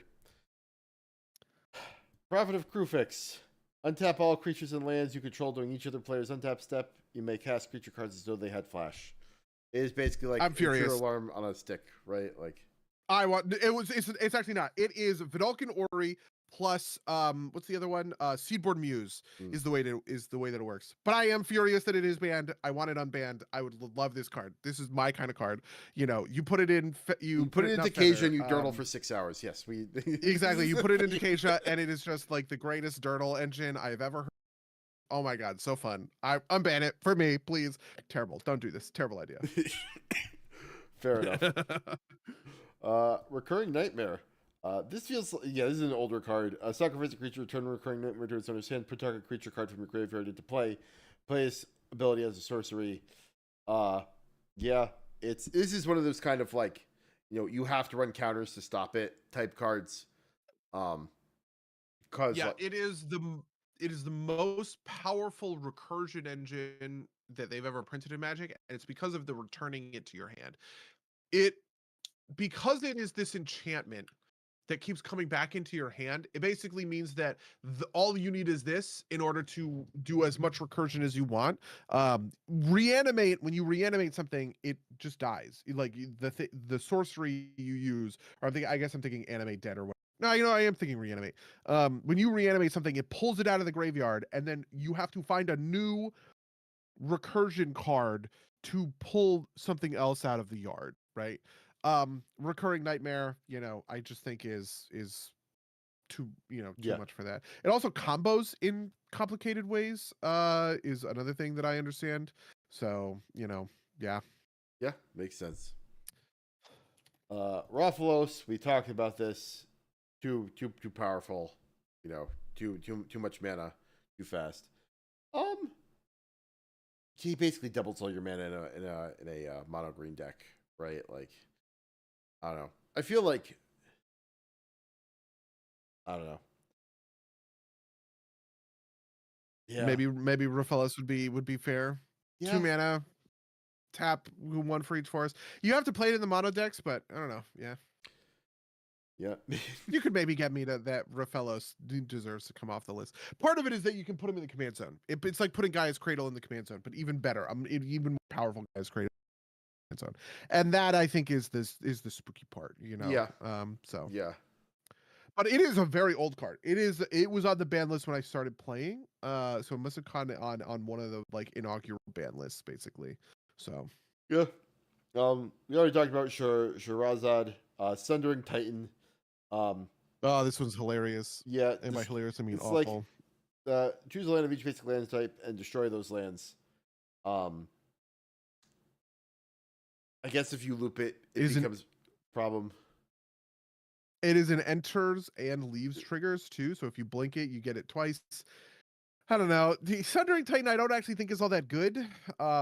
And would fit pretty well in a I don't know. It would fit pretty well in the Game Changers list, but it is not a card that I think is awesome enough. You know, Yeah, Crystal Brand is sweet. Emrakul is sweet.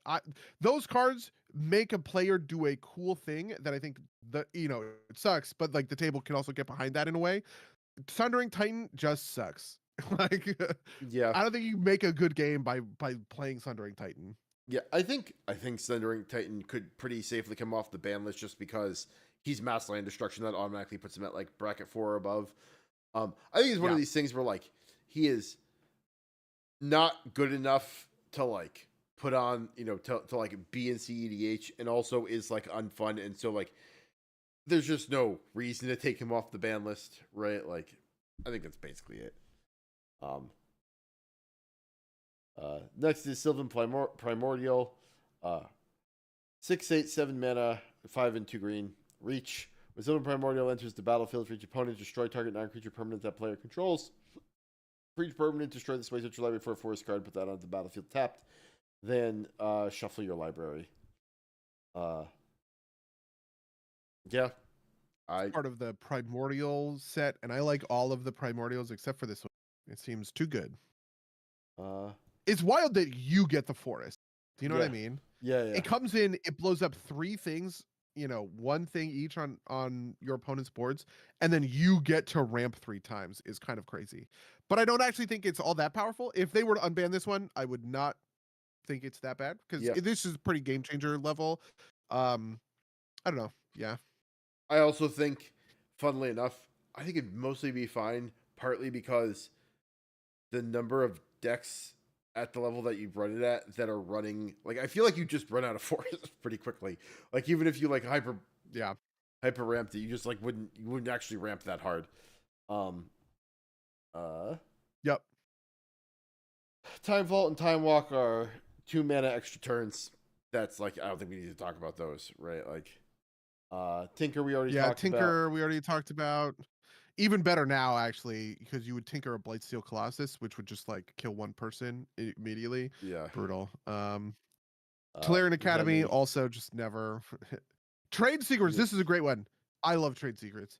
Trade Secrets, I think was banned, but we played it before it was banned, and I saw why it was banned, which is it's supposed to be a symmetrical effect, but it's not a symmetrical effect. It says target opponent draws 2 cards, then you draw up to 4 cards. That opponent may repeat this process as many times as he or she chooses. Right? Normally, the way this works is I'm playing you in 1v1. I go, okay, you can draw 2, but I get to draw 4. Do you want to keep going? Right?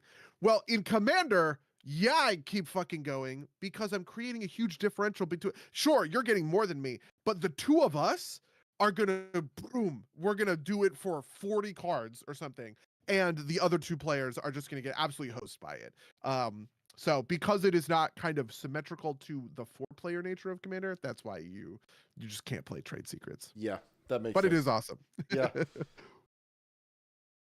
It would also be a fun thing to kind of just like be on the other side of it, and or being like the junior partner. It's like keep going until the other person's like won't draw anymore because they they're like they're gonna deck themselves type of deal. Um, You actually could kill somebody with you this. can It says Looking at up it. to because you like the opponent has to draw two. You get to choose how Oh, many. interesting. Yes, you can stop yourself from decking yourself, but Okay. like you know, Okay. Yeah. Because I was gonna say it's not a May effect, but it is up to. So fair enough. um, The next one, you, upheaval. This one's hilarious. yeah, Nobody understood why upheaval sucked so bad until the kind of rise of mana rocks. And what you do is you float all of your mana and then you upheaval and then you use it to replay a huge creature that's going to win you the game or all your mana rocks. Right. So you are back at, 6 or 7 mana and everybody else is at 0 because it's all permanents, including lands. It is just, it's like a hard, get kind of the game reset. And then somebody says, okay, I do this, and then I play my Darksteel Colossus again and we just do that thing where Darksteel chips everybody down because that's how it works, like that kind of thing. So, yeah. I actually but like I think. think, Sorry, go on. but there's a number of other effects that are like this, but they almost always say non-lands now, or they say empty mana pools. Because you have to empty the mana pool or else people will do this thing where they float all the mana upheaval and then drop a beater. I actually think that this would probably be fine if it was like maybe a little bit more expensive and you floated all the mana because then it's just kind of like a clean game ender, right? I Yeah. think the real problem here is if you don't do that and then the game just goes on for another 3 hours because everybody has to start from fucking ground zero, right? Like, Yeah. uh, I think this one could be unbanned. I feel like it is I think it's too Vastland cheap. destruction, sort of. I think Really? You even at you have 6 mana? I think 6 mana is too low because I think in a lot of games you can get to turn like you can get to 6 mana and just throw this out as a Hail Mary, right? Like this isn't dangerous in the lead player position. This is dangerous from like a game health perspective in the behind player position who throws it to just like reset the game state and try and get back into it, but like extends the game for another doubles the duration of the game. Oh, that's interesting. That is interesting. This is one I wanted to say that you kind of had to build around, right? Like I don't think every deck can make Upheaval work. I think only like big mana decks can make it work, but they would be able to essentially use it to win the game, kind of like Biorhythm, for like creature decks or whatever else. But maybe you're right, a version of things where I'm incentivized to I'm in a losing position and I go, you know what? You're gonna kill me if I don't do this. Upheaval. And then it draws the game out insanely would suck. I do think that and so the defensive sort of use case is pretty dog shit. Yeah. Um uh and then we already talked about Yawgmoth, so we've made it to the end. Okay, so here it comes the next question. If you could ban stuff, what would you ban?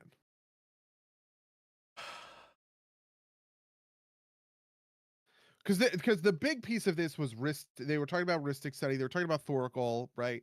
Um, uh, I actually think the one that I would ban, by the way, is probably not Thoracle. It is Underworld Breach. Seems to be the game winner hmm. for I feel like Underworld CEDH at Breach this has point. gone back and forth, right? Like um Since I have been listening to the Play to Win podcast, which is like it's like the command zone but for CEDH or whatever, it is so common that they talk about Underworld Breach as a win con um over Thoracle, just because I think it is a sort of clean to assemble win con out of the graveyard a lot of the time. So if you counter the Underworld Breach, it goes into the graveyard and you have a piece of recursion to get it like to get it out. You have Savine's Recollection, you have a bunch of other sort of stuff that do that kind of thing. Um uh So the way that people do this is you'll do like intuition or stuff like that. That's like a game winner, right? Oh, I intuition, I get Lion's Eye Diamond, which is the mana piece to it, which you could maybe ban. Lion's Eye Diamond is a 0 mana artifact, says discard your hand, add 3 mana of any one color. This is the other piece that combos so well with Underworld Breach. You get Underworld Breach and you get the recursion piece, whatever it's called. I think it's Savine's Reclamation, which just lets you pull it out. So, and it has flashback, so you can cast it in the yard. So I could definitely see Underworld Breach catch a ban for that reason. Breach also caught a ban, I think, in Modern recently. It's a real good card. The problem with it is that it's in red, and red otherwise sucks. And so if you ban Underworld Breach, nobody's ever in red ever. CEDH, it seems like. Yeah, I think my answer to this question is the thing I said earlier. So part of this is I want to be able to be like,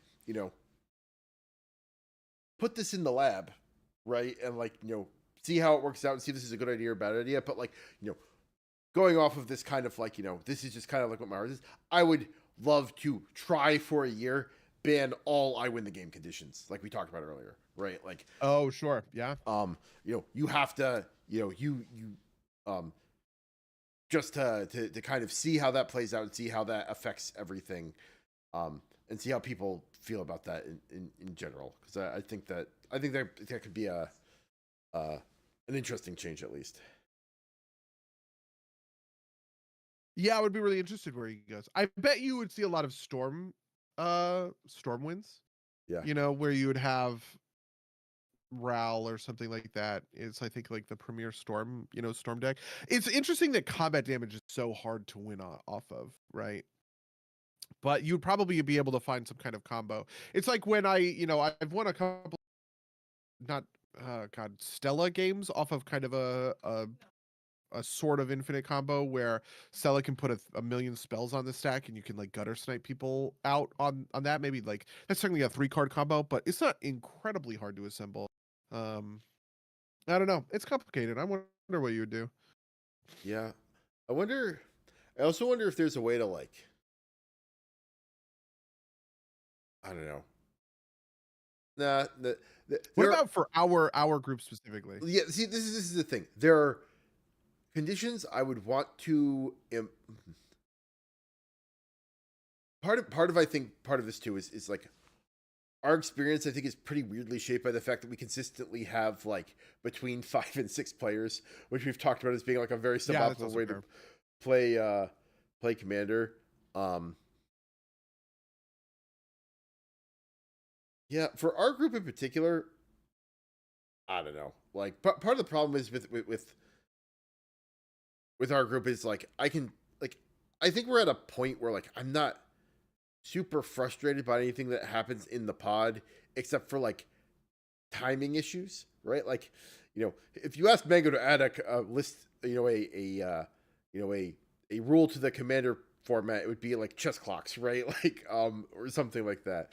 Of course, that would also cause me problems. I'm pretty sure the first game we played yesterday, I was the one taking the longest turns because I'm playing these like steal your opponent's deck cards, and like I have to figure out how to like. Yeah, and you have to like read a bunch of cards that you're not familiar with. I absolutely get that. I also think there's a piece of it where one of the things that I learned from these CEDH guys, which I think I talked about on the podcast last time, was they only have I think 2 decks at a time, right? And it forces them to get really, really good and tight on those decks, which totally makes sense from like a competitive angle, right? Like when I played competitive Magic, I had my one deck. I played green white control. That was it. That was all I was playing, right? It's not like I would show up some weeks and go, "Ooh, I'm going to show off my red deck wins." It's like, nope, green white control. That's it. That's what we're doing, right? The opposite is what we do for Commander, where we show up and everybody says, "I have a new deck I want to play. I just built blah blank. Let me play blah blank." And like the process of onboarding yourself into a deck does that thing where you draw every turn. You go, why did I put this? Oh, right. Okay. Yeah. Okay. Like all of that kind of stuff, which just slows games down. I think a fun thing for us to do at some point would be something like either we sit down and we have the other people at the table pick what deck you're playing, Like, you know, Oh yeah. like I point at you and I say, you are playing, you know, you're playing Takesha this, this game or something like that. We used to do a version of that called Winner Loser, which was we didn't do it for Commander. This was before we played Commander, but the winner, or I'm sorry, the loser got to pick the winner's deck. The this, idea was, I'm sorry, did somebody say some shit in Rachel the chat? said Mango saying he would ban me from the pod for not knowing what the fuck is happening at any given time. Listen, Rachel won on Takesha last Yeah. night, which is, I think, the most complicated. Oh man, Jeff is the most complicated deck in the pod, but the most complicated sort of singular deck, right? Jeff is complicated because I would say Jeff is not complicated on like his own terms, right? Like the problem with Jeff is like exactly. you're just kind of like doing stuff, right? Like, I will say Rachel's great because when she doesn't know what's happening, she maybe takes a couple minutes to figure it out. But if she's like, I don't know, she'll be like, swing, pass, right? Like, you know, just like be like, I don't know what's happening, but I'm not going to try and figure it out and go on, right? Like, Yeah, there's this other tension, which is something that I've been trying to manage a little bit. There's this other tension between moving too quickly for other players to understand. I actually think this is part of the problem with yeah. Takesha.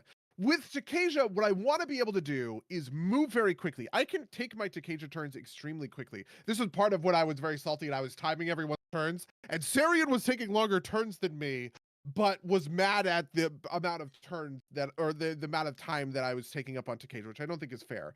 But the thing that I think he was mad about wasn't the amount of time I was taking. It was actually that he didn't understand my board state. He didn't understand what was going on. And because I was incentivized to move fast, I'm not incentivized to explain my board state to people versus like Bello is out, all of my guys become creatures. That's like a thing that we all intuit very quickly. With Takesha, it's like, okay, I have 6 creatures. I have a 1/1, a 2/3. This one taps to do whatever. They untap. They all have these weird interactions. Nobody can keep track of it. I can barely.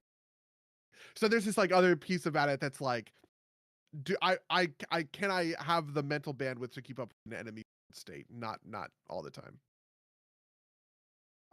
Oh man, I just had like the weirdest thought. Like, could we fix some of our problems by like playing on a table that's lower to the ground? Which is like a weird way of saying the thing that I want is like what I want is to be able to like in Magic Arena, right? Like while, you know, player, you know, I'm player D, I can Oh look at man, player I A's totally get that. cards. The problem is like in the middle of a normal game, I'm what I should be doing to really like understand this is like be standing up and just like reading your cards while like, you know, Cerryan's playing his turn. But that's kind of obnoxious, right? And if I'm looking at your cards, the active player's probably be like, what is he seeing, right? Like, you know, like because like, you know, that's like an information thing. But the ability for me to like just kind of like digest what's happening on another player's turn, I like what the non-active player's board state is while it's not my turn would probably be helpful. But just kind of like the social construct around that means that I'm actually just kind of like reading Twitter on my phone instead, right? Which is Yeah, I totally get this. I actually think this is probably a thing that makes me win games more often, just because I've played quite a lot of Magic and I have a good. So, for instance, yesterday when we were playing this feather game or whatever, I Frank was moving through his turn and he was playing cards that I just know. I understand. He said, I play this. And I'm like, okay, I understand what he's doing. He's fetching that and that. He's going to do this. It's going to trigger the other pieces on his board, right? I think the thing, and the thing that let me kill Frank was he cast a spell and I went, okay, in response, I kill Omnath because I knew if that spell resolved, he's going to get a landfall trigger that kills me, right? And it was like, if I'm I I want to say this thing of like, if I'm person X in the group who doesn't understand the nature of Frank's board state, I just lose to that play because I don't understand what's going on. But like I don't know how you solve for that besides just playing, 20 years of Magic the Gathering and Rachel says in the chat, you can say me. Okay, I will be mean to Rachel. And I would say, if I'm Rachel and I'm having a hard time, tracking like Frank's move through his states, I put myself in a position where Frank resolves something and I sort of lose. There was actually one game where Josh did this to me and I was furious about it. At the end of the game, I was like, man, are you fucking kidding me? I think I like yelled at and which I normally don't do. A lot of times, if I lose, I'm just like, hey, okay, great, well done, you got me. The thing that Josh did was he moved through the phases or he moved through his spells so fast, and I had lost track of his board state, and I had a piece of removal in my hand. But like, because I couldn't quite grok where he was at in the process, he played a game-winning combo, and I was like, fuck, if I understood what this card was, I immediately would have killed it. I would not have let that resolve. But I just didn't really understand where he was sort of at. And I think that's the frustration that I think is like present in our table, right? Of like, I don't know how you would phrase this. It's like the maximum bandwidth of like complexity bandwidth or something. Yeah, and like just like knowledge burden type stuff, right? Um, like Rachel's out here like throwing herself on the on the fire and being like it's me. It's like, nah, honestly, me too, right? Like I probably I play this game a fair amount, but I just don't have the knowledge in my head to know how everything works, and I can't interrupt necessarily interrupt stuff. I think you do a pretty good job of also like sometimes you can signpost it for other people, right? Like you can be like, oh, if that happens. Yeah, that's also true. Something I try and do on my side, just as kind of like this is a thing I picked up from Salubrious Snail actually. Is kind of like a courtesy thing. Is like I don't try and sneak in any of my big plays. Like if I'm going to do something important, I will say I attempt to resolve to kind of like signpost that like this is a thing that you maybe want to think about like dealing with, right? And I put it on and I put it on the board. And I think that helps. Oh, that's actually really interesting. Huh. I think that's really clever. Yeah, I think that works for like a table like ours. Part of it too is that like I tend to play things with big moments rather than like I don't know. None of my decks have like tiny intricate combos like say like Takasia is, right? Like where like any of like the individual pieces, like there are a couple of pieces in Takasia, one of which is like the one that like let's not prevents people from casting during your turn, like the spell that like lets you dirtle, right? It's essentially, or the creature that lets you dirtle into is that one. Yeah, and like that's maybe a thing that maybe you signpost or something, but like most of your stuff is also kind of like, oh well, there are these 7 little pieces that'll add up. Most of the decks that I run just don't have that kind of thing. It's like Preston works by building a bunch of fucking rabbits, right? Like that's like a bunch of little pieces, right? But like I'm a lot of my decks are kind of like I'm going to slam something, do a big flashy thing and then go, right? Which I think it's just part of the game. But I think that's also true. I have also been thinking about frankly, I keep putting the same pieces. The engine is always different, but a lot of the supporting infrastructure is very similar, which is something I'm thinking about more and more. Like when I am building decks now, it's very common for me to go, okay, this is a 4-mana commander. Therefore, I want my ramp on turn 2, and I'm going to put in every one of Rampant Growth, 3 Visits, Farseek, Nature's Lore, all of those, or it's whatever. And I like that feeling, but I do think that it does lead to this is kind of the good stuff problem, right? It leads to sort of samey games. Or like Swords and Path to Exile are in every single one of my white decks, right? Vandal Blast is in every single one of my red decks. Blasphemous Act is also probably in a lot of those decks. It's just like I kind of am thinking about some of those things a little bit more these days as like pieces that I want to sort of, I don't know, pull out of the list. I've actually pulled quite a lot of that out of Takasia itself. Takasia is a very reactivity light deck. It's not very interactive because I think the deck was better when it was more interactive, but it frankly I don't know. I'm kind of happy to power Takasia down. Is kind of how I feel about it.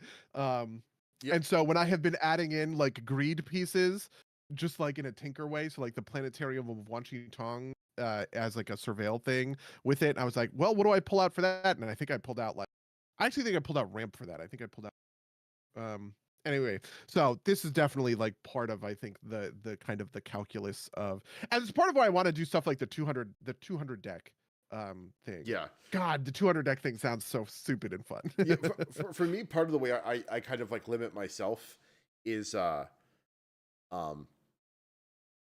I'll like when I'm dealing with staple effects, like when I'm dealing with like basic removal or ramp or like that kind of thing, instead of like, going and proxying the best version of the effect, I will go to my collection and pull out, a version of it that I can use. And it's like, okay, this is how I'll keep myself honest. Is like I'm not gonna, instead of running like Deadly Rollick in every deck, right? I will run exactly as many Deadly Rollicks as I have copies of, right? And I will spread them out amongst my decks. And if I can't do that, I will run like a murder or like, like an assassin's trophy, or or one of the, like, I in this Maryland deck I'm building, I've got like a substitute murder effect that I'm not running, like, like the Deadly Rock instead of, right? Just because Yeah, this is actually one of the things that's pretty important to me about Takasia. Takasia is a deck with no proxies. Takasia is a deck that I pulled together out of bulk rare, like singles hunting, basically, right? Where I, go to LGSs. This is part of what was so frustrating to me, the approach the Second Sun stuff, right? It I found Approach the Second Sun for $1 in the bulk rares of some LGS in New Hampshire, and I pulled it out and I kind of built the deck so that it could survive that sort of win con, right? Um, and so it's very much like it's sort of the opposite of like net decking in a way. Like I know that there are actually a number of really great cards in Takasia, but because I just haven't found them at game stores nearby, I just haven't been able to run them, right? And I really do love that feeling. I'm about to proxy a bunch of decks, and I'm kind of happy to proxy them because, frankly, most of them are extremely expensive decks. But I definitely have found myself in this sort of position of like, I'm not going to proxy all of my decks all the time. There are some decks where I'm just going to buy the singles I need in order to make it work because the process of sitting down, sorting through singles, and going through this is the best version of this that I can get at $1 is better to me than, the version of this that I can get for $8 that's in the case or something like that. yeah, that makes sense. That makes sense. Um, yeah. So I actually do something I wanted to ask, and we're kind of pushing the time. We're almost at 2 hours. But Sure. I want to ask specifically about. We talked a lot about Soul Ring, so I don't even think we need to talk about Soul Ring, but like Rhystic Study and like Smothering Tithe, I guess, are the two that come to mind as like, things that people maybe want banned but maybe don't. I think there are good arguments for and against. Like, I think Rhystic Study has kind of like the good stuff problem, where it's like it's just like too generically good to avoid putting in a lot of decks that can handle it. I think Smothering Tithe is obviously a weaker version, but I think it also falls into this like people don't realize how good treasures are type of problem. Um, uh, Yeah, that's actually true for Smothering Tithe because they came out, I think, at the same time. I think Dockside, Smothering Tithe, Hull Breach were all coming out when people really underestimated the value of treasures, basically. My thing with Smothering Tithe and Rhystic Study that I think feels so unfair is two pieces. One, they are huge, huge game slower downers because they trigger so often. They trigger on fucking everything, right? Um, I have actually felt this a lot. I miss triggers kind of all the time, and kind of for the purposes of it is I don't care. It's less of a mistrigger and it's more of a like when you can forego your own like May effect or whatever. I just kind of like don't. I was having this with I was playing Ketramos the other day where it's when you attack with this creature you may exile a card. That's great. I actually should be doing that every single time. But I at that point in the game I was so far ahead. I was drawing so many cards per turn that I just let a bunch of those triggers go by the wayside just to kind of churn through the game faster. And Rhystic and Smothering Tithe take a lot of time for that kind of purpose. The big thing I think for both of them is that they are unconditional. So Rhystic is every spell your opponents cast, right? It is versus the fairer versions of this, which are Mystic Remora and Esper Sentinel, neither of which I think are, I think they're all kind of crazy, but Mystic Remora and Esper Sentinel both trigger non-creature spells, so it's a little fairer. Smothering Tithe is every time an opponent draws a card, rather than whenever an opponent would draw their second or later card each turn. Like a fair version of Smothering Tithe is probably something that whenever an opponent draws a card, except for the first card they draw each turn, you create a treasure token unless they pay 2, right? Something like that. And I just think that I don't know why this little carve out exception feels better, but Rhystic Study will always feel worse than what's the Fairy Mastermind? Fairy Mastermind, really good card, but it's the one that triggers off of the second card or the second spell cast each Right. turn. You draw. Yeah. So just to kind of bring in the wider, like, the thing that everybody talks about, and by everybody I mean like the two different Magic podcasts I listen to, is that like the bigger problem with Rhystic Study is that it has this social effect, which is that like people get very invested as to whether or not you should pay the one, right? And like we'll also get mad at you if you don't, right? Like it is not always correct to pay the one, but like people at the table will be like mad at you for not paying the one, and especially if like you can directly kind of like point to that as being the reason you lost or whatever. I think in particular our table doesn't really have this problem, or like our pod doesn't. Do you have like, I don't play a lot of Magic in the outside world. Do you have thoughts on kind of this like social pressure problem as being like a driving thing? You know what's funny? I did play against Rhystic Study. Rhystic Study was a huge chase card for me. And by the way, I think I'm going to put it in that Rexiel deck when I put it together, because there was a Rhystic Study in that deck, which, the pay the one thing was wild back then. Nobody ever paid the one, and you just drew the cards. In the time between 2011 and now, 15 years have passed and people understand that you ought to pay the one, just pay your tax kind of thing, because it's so, like so good and so strong. And I actually kind of think that Rhystic Study was weirdly better as a card, like stronger as a card back then. But less annoying, because you never asked, because everybody would do this thing. You play here's what I have. I play Rhystic Study, and you go, okay, whenever you guys cast spells, you have to pay the one or I draw a card. And then everybody goes, brother, just draw cards. I don't care. I'm never gonna pay the one. And I go, great. And then they cast their spell, I quietly draw the card, I never even interrupt play, right? Part of this also, by the way, back then, I will mention for the record, there's this other weird thing of like Commander games used to be about bigger, more expensive effects rather than many very little effects. Commander right now is very much like 2/3, right? It's all about, okay, what are your, what can you pay on 2, 2, 3, 4 mana? And so most turns involve players like chaining a couple of different spells. I play 2 cool creatures. I play, a board wipe, and then I rebuild with this thing. I play this piece of removal and then a little enchantment that does whatever, and a mana rock or something like that kind of stuff. That is a much more common thing now. Back then, it was basically you play one big thing a turn, ish. And so Rhystic didn't trigger as much back then, so it was just kind of like less insane. I don't know. So I I miss Rhystic Study. I love Rhystic Study. It was a great card. It was a fun card to play. You draw so much. It's so good. When I demonic tutored, because I had tutors in that deck, I tutored for Rhystic Study a lot, because you tutor on 2, you Rhystic on 3. Boy, are you cooking with fucking gas, brother. But this was even before Soul Rings. We didn't have Soul Rings in our deck back then. You know what I mean? So it's a different time. Yeah, different time. Boomer Commander, I guess. Yeah, I feel like a big anyway, part of. I have not played. Go on, sorry. I have not played with Rhystic Study since those times, so I don't know what it's like in like current sort of format. But back then, it was good. It was extremely good. We all knew it was good, but it was not format warping in the way that it feels like it's now. I feel like there's also an aspect of this where like, if you are playing either of those cards, you are playing the type of deck, and you're the type of, I'm pointing the finger straight at myself, because this is the type of thing I do, which is like you lean over and you say, you pay the one, and and you like make them fucking like look at you, be like, yes, right, like, or like, no, draw your fucking card, right, and like you're doing it to infuriate them, right, which I think is part of the toxic play pattern.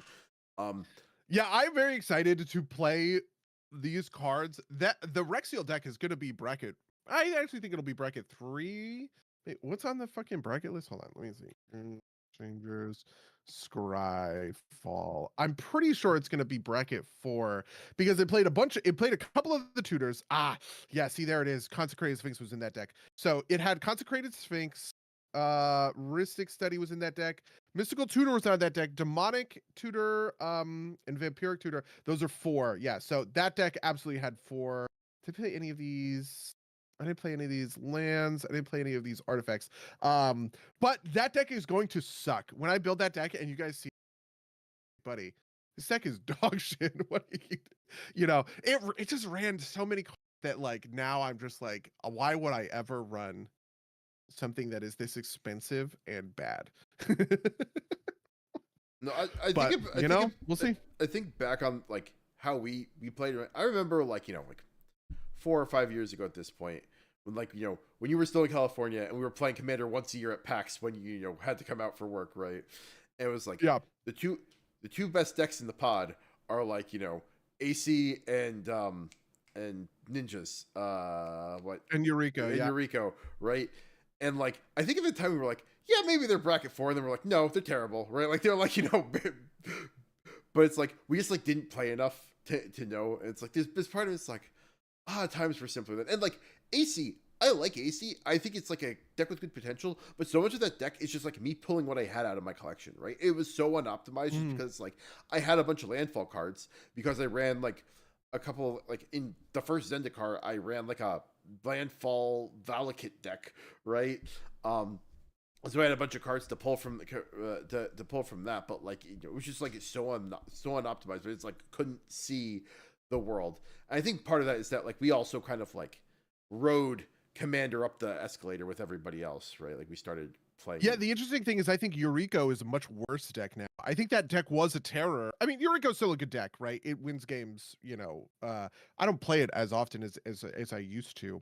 And I can sense two things. One, Eureka has actually gotten much better in terms of there are way more evasive one drops now than when I first built that deck, which is literally just raw power creep, right? When when I first built that deck, I played a bunch of like I would play like a 3-mana unblockable creature as a ninjutsu target because there were just so few sort of evasive creatures. Now none of those cards are in the deck, and it is all of these super evasive one drops that have menace, that have flying, right? How many blue 1/1 flyers are there now? Plenty in order to fill out kind of like Eureka's bottom end. But two, I actually think that Eureka took advantage of the kind of meta that I was sort of talking about when it came to Rexiel, right? Eureka would eat Rexiel alive because that deck took 6 turns to do anything. And those were the games that Eureka was just fucking housing. Because Eureka comes down on turn 2 and just starts attacking while people are going to spend 3 turns playing ramp and card draw, right? It used to be so common. This was super common back then, right? You'd have turn 1 nothing, turn 2 mana rock, turn 3, you would play like Factor Fiction or like Jace's. There's that Jace's Ingenuity, I think, was like 4 mana, draw 3 or something like that. And it's just like Eureka eats those decks alive, but those decks don't exist anymore, right? Everybody is going to be playing decks that have, oh yeah, I have a bunch of little 3 mana, 2/3s that can just sit there and block Eureka all day, and she's never going to get attacks in, and completely loses steam and goes sort of nowhere, which I think is super interesting. I think that's like really I don't know. It's wild to me that deck got a lot better in terms of raw power, but actually got a lot worse because the whole format's shifted down in its like against its favor. And I don't even think of Eureka as actually one of decks. I think probably, frankly, I think quite a lot of my decks are better than Eureka. I would think of like the Lord of the Rings deck, like Frozen would eat Eureka alive. I think that deck is much better, or would almost always beat Eureka if it was like in the same sort of pod, like that kind of stuff. Yeah.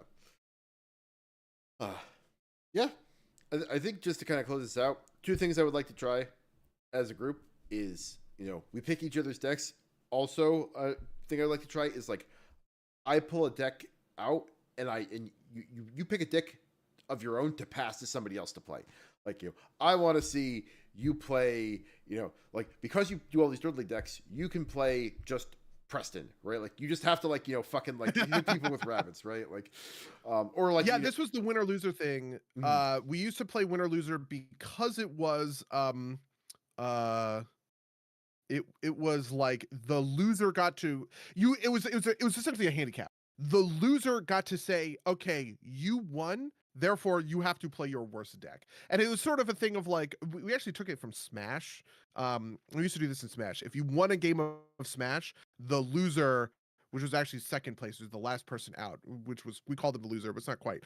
That person got to say, okay, buddy, now this is how I got really good at Yoshi in in N64.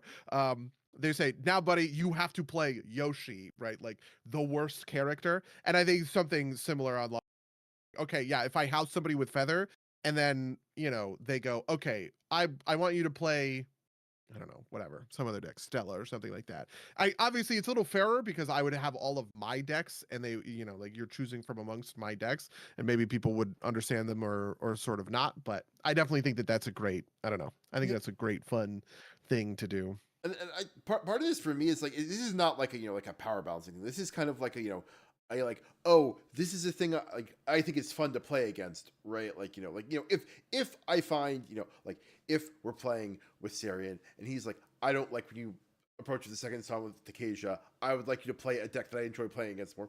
I think that's fine. I also think there's a fun aspect of like, buddy, I would actually like to see you pilot Jeff and see what you do with it, right? Like, take my creation and and do what you will with it, kind of thing, which I think would be a fun exercise to go through. Like, can because like I also think that's makes Cerryan play the game. I would do that in a heartbeat, to be honest with you. I don't know. I mean, it's funny because like, you know what's funny to me about the Preston deck? I think the Preston deck is actually secretly really good. I think Preston and some of the strongest decks that we have in the pod are Preston and Josh's Krenko deck, which Josh doesn't play that Krenko deck very much, but that thing is actually a mess. And I think just raw power is maybe one of the strongest decks in the pod. I think Josh has a lot of strong decks in the pod, to be honest with you. That enchantment deck that he has won every single game with, which I don't even think he knows. But like, it is just really, really good at, getting ahead and drawing a million cards and then playing those defensive enchantments to make you go, oh, I guess I can't attack. And all of your enchantments have Shroud. Whoa, that's brutal. I guess I lose. Like, Anyway, so yeah. Yeah, no, and part of the reason I think part of Preston is also Preston's kind of easy to pilot, right? Like it is powerful, but it's also like simple to put together, right? Like I could hand Preston, I think basically anybody that knows the rules of Magic, like, oh, I get what you're doing, right? Like oh, I know how to pilot this reasonably well without like Takesia has a learning curve. Preston doesn't so much, right? Like there are a couple of things in there, but like most of it's kind of like you play rabbits and you hit people with a fuck ton of rabbits, right? Like if they're going to take away your rabbits, if you've got protection in hand, keep them from taking away your rabbits, right? Like that kind of thing. The funny thing was when Rachel and I were leaving last night, we were joking in the car about role playing as our commanders because we were actually talking about a different deck that I am building more or less for Rachel called Flubs the Fool. Do you know what Flubs the Fool does? No. He is a frog that is in teamer colors, so green, red, blue, and he has a thing that says you can play an additional land on each of your turns. Number one. Number two is whenever you cast a spell or play a land, you draw a card if you have no cards in hand. Otherwise, discard a card. So what happens when we play Flubs is you go, okay, I play Flubs, I play a land, discard a card, I play a spell, discard a card, I play whatever. I have 0 cards in hand, and I draw a card. And then you just start playing off the top of your deck. Because you play a thing, draw a card, play a thing, draw a card, play a thing, draw a card. So you're just playing off the top of, like playing off the top of the deck. We were talking about Flubs being like an evocative commander in the sense of, oh, I understand how a deck that just plays off the top, it is top deck the deck, right? You have no other decisions. You're not holding removal up for whatever. Just play it off the top of your deck. Oh, do you rip Vandal Blast? Find an artifact, kill something, play the next card, right? Like that's all it does. That feels good because it is part of sort of the just the fact that he is called the Fool makes sense for that. Takesia's thing, she is an archaeology teacher, right? And she tells all of your creatures, okay, okay, students, let's go down to the dig site. We're all going to go digging today. And all of the students get tap, surveil 1, tap, surveil 1, tap, surveil, and you can just go digging, dig, dig, dig, dig, dig. All of your people, you're like, and I think there's a piece of that is also like kind of in here somewhere, right? Preston making a bunch of illusions and then going poof, disappear. That's like a thematic thing that I can really kind of like get behind. And the decks that I feel like I respect the most are the decks that do that thing. Is the reason why I built not Takeja, Yuriko as Ninja Tribal rather than top deck manipulation. The sort of CEDH way to build Yuriko is with a lot of top deck cards that let you go, okay, I'm going to put a Shadow of Mortality, which is a 15 mana CMC card on the top, so that when I reveal it with my Yuriko trigger, it nukes the board. I don't have any of those kinds of, right? And it's because I just think Yuriko, leading a band of ninjas to spicy victory is cool and fun. So Makes sense. I don't know. Yeah. Yeah. I definitely agree. I have played some of your decks at this point. I played AC, which I won on. This is a long explanation. You're not allowed to play the Flubs the Fool without wearing a jingly jester hat. Nope, that sounds about right. I'm very excited for Flubs. I'm also building the Flubs deck in a completely different way. Most people build Flubs as landfall, but I already have a landfall deck, and frankly, I'm sick of it. I'm sick of all landfall strategies. I hate landfall.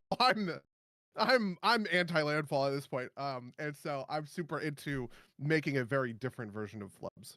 I am also, like, you're talking about RPing commanders, and I have been thinking about this Iro deck where I just want to, like, be like, oh, yeah, nephew, this is your burden to bear now, and like handing something off to somebody off, right? Like, just like playing as Iro, having recently finished. I will offer help if you ask for it. Kind of.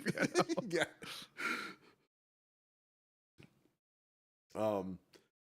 Well, yeah. I guess that's that. Yeah. Is there more you want to talk about after like a bazillion hours? Last thing, just to finish up my thought about passing off decks to other people to play. I think part of the fun there too is like you have like two opportunities to win, right? Like you can win given somebody else's deck, and you also kind of like, oh, Buddy won with my deck. That's kind of like a half win in the column for me, right? Like I feel good that like my deck was good enough for somebody else to win with. I think that's I think that'd be a super fun thing to do. But like that was my last. That is definitely very true. Yeah. Yeah, I did say I was malding about Rachel winning with Takeja last night, and let's be real, I was pretty fucking malding. But there is a certain amount of like pride with watching somebody win with your deck. Absolutely. All right, I think that's enough. We're almost at we're at the 2 hours. That's enough. I'm down. Yeah. All right. We'll catch you up on our weeks at some other point in the future. If you would like to talk to us about or message us about anything we've done on this podcast, you can email somedirtsplaygames@gmail.com or podcast@somedirtsplaygames.com. You rate review us on Twitch or on Apple Podcasts, wherever you find good podcasts. Watch us on YouTube and Twitch where these go out live. That's everything I had. Buddy, do you have anything that you're looking to promote? I guess not. I guess I don't. Didn't you guys have like a game come out recently? Oh, I guess Dead Pets. That's like 2 weeks ago. Yeah, Dead Pets came out. Play Dead Pets. That was 2 weeks ago. Play Dead or a week Pets. and a half ago or something. Play Dead Pets. Are you still looking for playtesters? Should I tell people to go to the Akupara Discord? I think we've actually already. I mean, I am looking for playtesters. Listen, if you're thinking about playtesting any Akupara games, we're implementing a pretty robust new playtesting system. So head to the Akupara Discord and ask about it, and we'll get you set up. Okay. Yeah. I think that's all the house. Buddy, do you have anything else you want to talk about before we get out of here? No, I'm good. We can grip it and rip it. With that, I'm going to say until next time, dear listeners. Until next time, loyal listeners. We are going to become a fucking Magic the